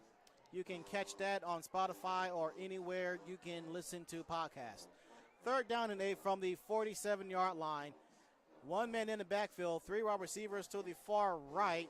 It's going to be a draw that goes nowhere. So we talked about the Braves, we talked about the Falcons, and I heard the Hawks is coming up in about 3 weeks. They're going to be playing. No, next month, the middle of next month, the season starts, preseason for the Atlanta Hawks. And Tim Floyd and the coaching staff, I guess they called another timeout looking at the scoreboard, wanting the clock to stop, and it hasn't done so until a few seconds afterwards. I mean, they're looking for an opportunity to get that ball back, and maybe they can put some more points on the board, which is nothing wrong with that. I mean, if you can't win the ball game, there's nothing wrong with continuing moving the ball downfield. And this is a teaching moment at this point in the game because you know it's almost impossible to win, but there's nothing wrong with putting the players back on the field and putting points on the board. By our count, Jonesboro has one timeout remaining at the 2:20 mark in the game. Jonesboro's a really good team. I mean, the score doesn't reflect really how good they are. They just made a lot of mistakes tonight, and I could count 4 that we saw right here tonight that really turned this game around for them, for the Tigers. We support all Clayton County schools. I mean, we're here, and that's our main broadcast. We do Clayton County Schools. This is our stadium that we've been given to broadcast and bring this live broadcast to you here at 12 Oak Stadium in Hampton, Georgia. They're going to go for it on 4th down. No, they're going to punt. They're going to punt. 4th down and 8 here. There's the snap. There's the punt. Fair catch made by the quarterback, Wyman. Somebody did something. It's got to be unsportsmanlike. Jonesboro doesn't need that. I see one player from Jonesboro. He got his hands on his face, and I mean, it looks like he did something.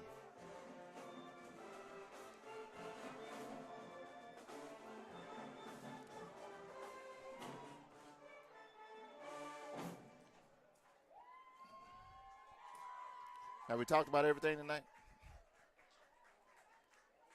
What do you know the next ball game for Jonesboro or Mundy's Mill? Yes, actually I do know. Since you brought it up. Just curious. Yeah, Monday's Mill, they are hosting Carver next week. That is their last non-region game. And then for Jonesboro, that's going to be at Carver, right? Yeah, no, it's listed as a home game for Monday's Mill. Well, maybe it's going to be at Terra. Yeah, because Lovejoy hosting Alcovey, that's going to be here at 12 Oak Stadium. Right. Jonesboro, they will be at the Morrow Mustangs next Friday, and that penalty is indeed against the Cardinals. That was a 15-yarder there. Someone said something. Oh, did something. That's the first penalty for Jonesboro in this quarter. What about Monday's Mill? Was that Monday's Mill you were speaking of, right? No, you were speaking of Jonesboro. I spoke to both. Okay. Well, we'll be back here again. I think you said we'll be back here next Friday for the Lovejoy's homecoming. Yeah, we are at 12 Oak Stadium the rest of the way. Now, the week after next, we don't have a game listed on our schedule, so that's going to be another bye week for us. Throwing the ball down the field, incomplete. Did that ball not go through his hands? It looked like it did.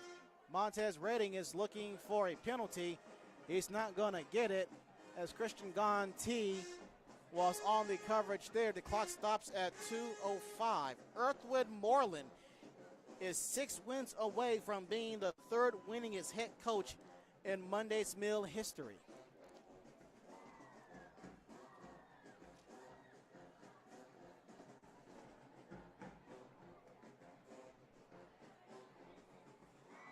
We've been thoroughly entertained tonight by both bands here at 12 Oak Stadium, by Monday's Mill as well as Jonesboro.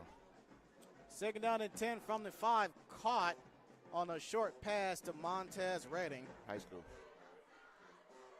Ushered out of bounds by Dante Williams through 4 games. He has 12 total tackles, and the clock stops there. And just want to remind everybody, I've heard this from the press box, and I can't confirm it, but the press box announcer was saying that that Jonesboro will be playing in the Thanksgiving Day parade on Thanksgiving Day. So if that's true, you might want to check with the schools just to confirm that. But it'd be nice to sit down. Let's turn your TV on. That's what I love to do on Thanksgiving. Sit down and watch the parade. Then I watch the dog show afterwards. And let's support. You watch that stuff? I love it, man. I love it. I mean, it's nothing like sitting down, watching the parade, and especially when there's local teams, local schools that are performing. I'm glad one of us does. 4th down and 3, ball at the 17-yard line. Wyman has a man in the backfield, 3 wide receivers to the far left, rolling out near side, throwing downfield. That is caught by Redding, gets the first down. Got a lot of time on the clock. Keep it moving. Under 2 minutes to play.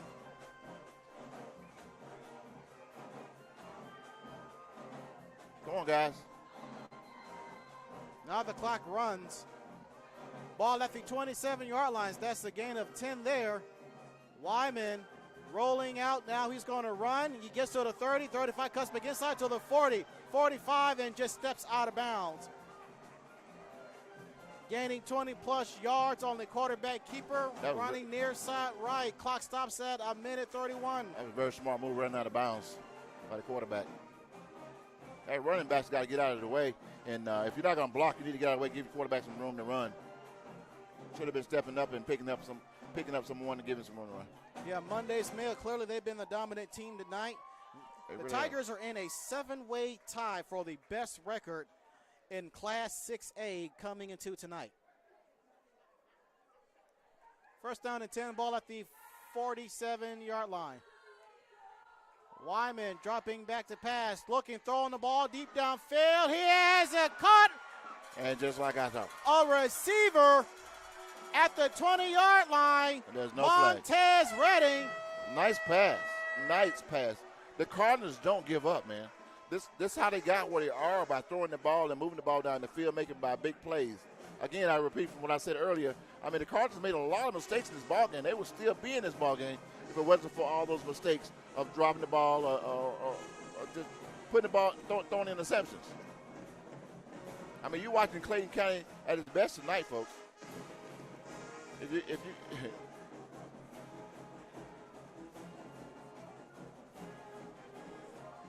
The 2-point conversion will be good again. How about the big fella, Jeremiah Tickett, taking it in, converting on back-to-back 2-point attempts.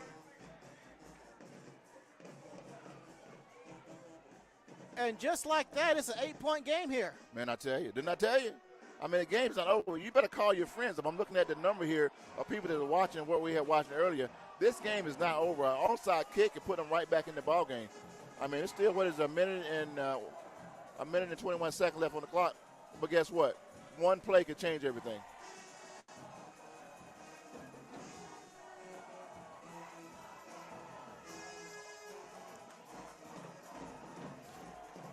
That's why you don't leave the game until the game is over. If people have left the ball game, assuming everything was over, this Jonesboro team don't give up.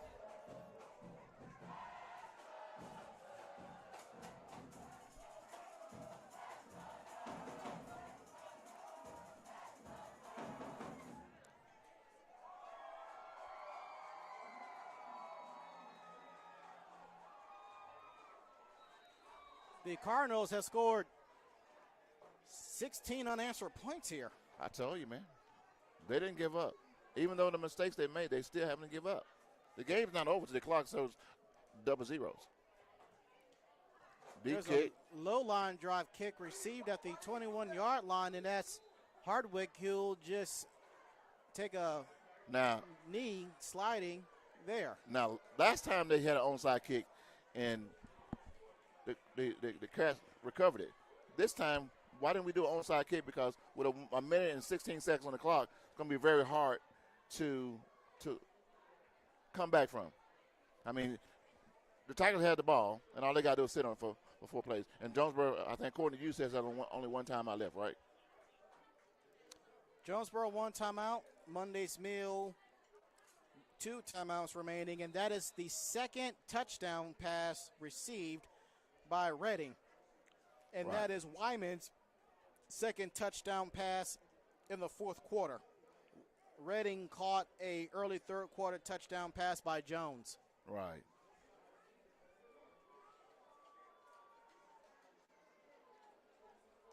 Wow. And Morton will just take a knee. Now, by our count here, Jonesboro has 1 timeout remaining as we have a Cardinal down. That's Jordan Bogar, the freshman wide receiver / defensive back, and the clock stops at 67 seconds here. I see a few people at the gate like they're trying to come back in. It's a little late for that now. The game's almost over, but if you left for Jonesboro and you left early, if you're not listening to this broadcast or watching at home, you missed a lot. Because, I mean, like you said, Jonesboro scored twice since total of 18 points in their last 2 possessions. Yeah. Again, about 3 minutes apart. Wow. Again, like we said before, all the mistakes. I mean, it comes down to the mistakes at this point in the ball game. Two great teams here in Clayton County.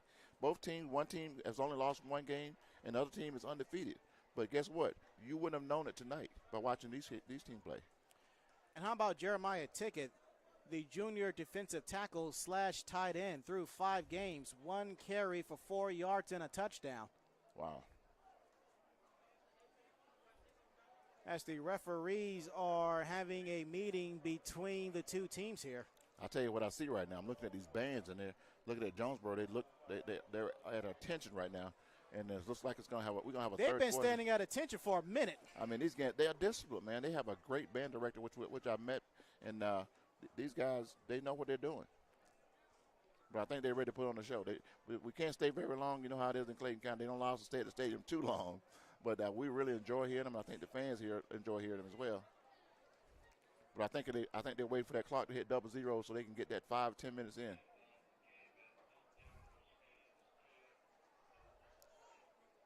As the fans slowly trickle out of the stadium tonight. It's been an awesome ball game.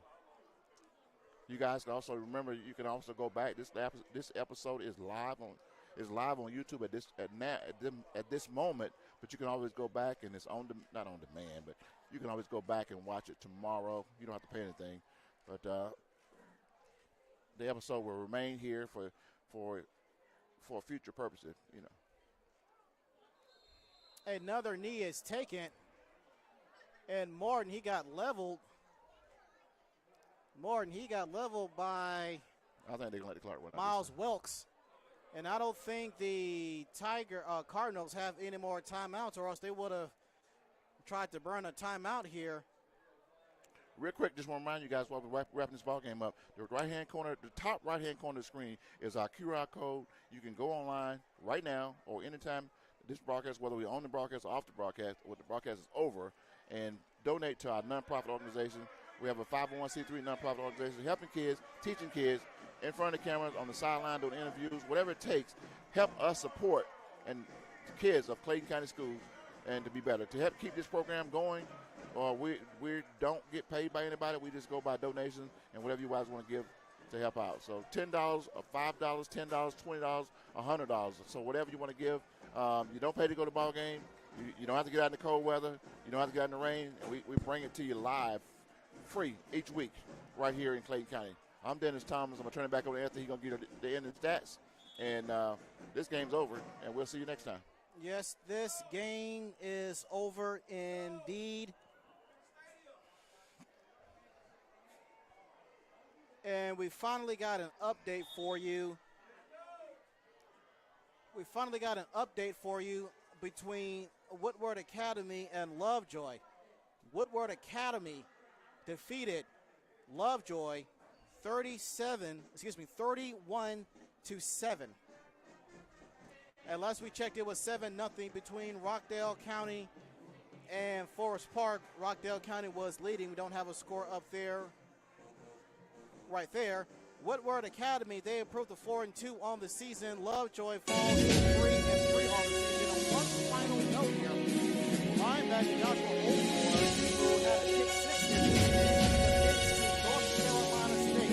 Oldsmore reported 139 career total tackles in 19 games played, averaging 15.5 yards tackles per loss. He played tonight's game. That's according to Georgia Public Broadcasting Authority.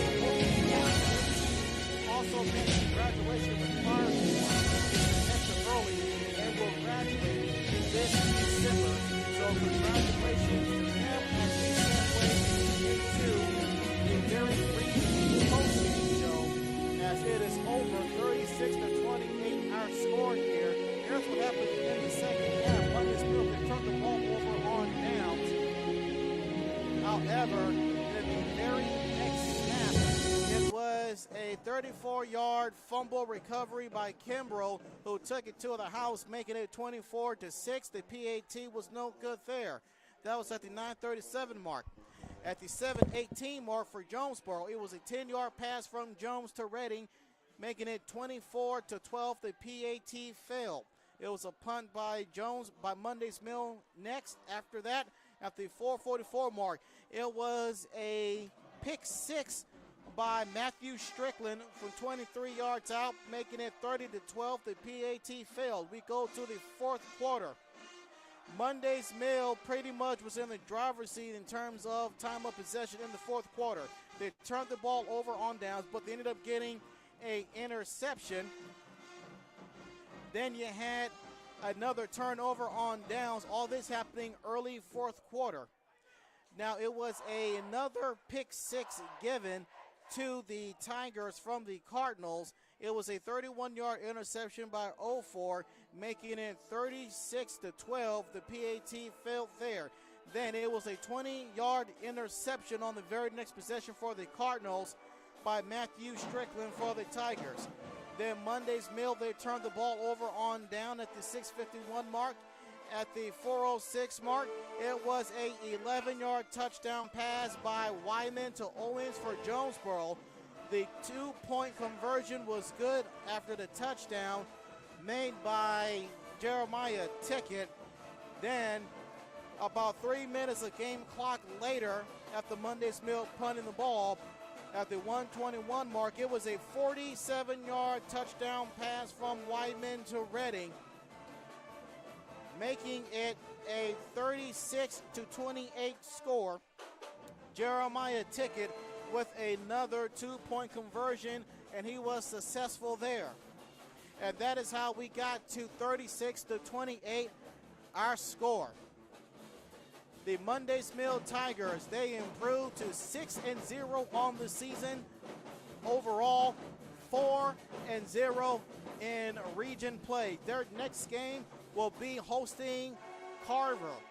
That is their last non-region game of the season. As for the Jonesboro Cardinals, they fall to 4-2 on the season overall. They lose their first game in region play, falling to 2-1. Their next game will be on the road at Morrow next Friday. Our next game will be right here at 12 Oak Stadium on the Georgia Media Network services. We get to see Alcovey again. This time they're taking on the Lovejoy Wildcats on homecoming night. And that will conclude our brief post-game show. For our director and producer, Dennis Thomas, I am Anthony Hart. Thank you very much for joining us, however and wherever you did. We will catch you next time. So long, everyone.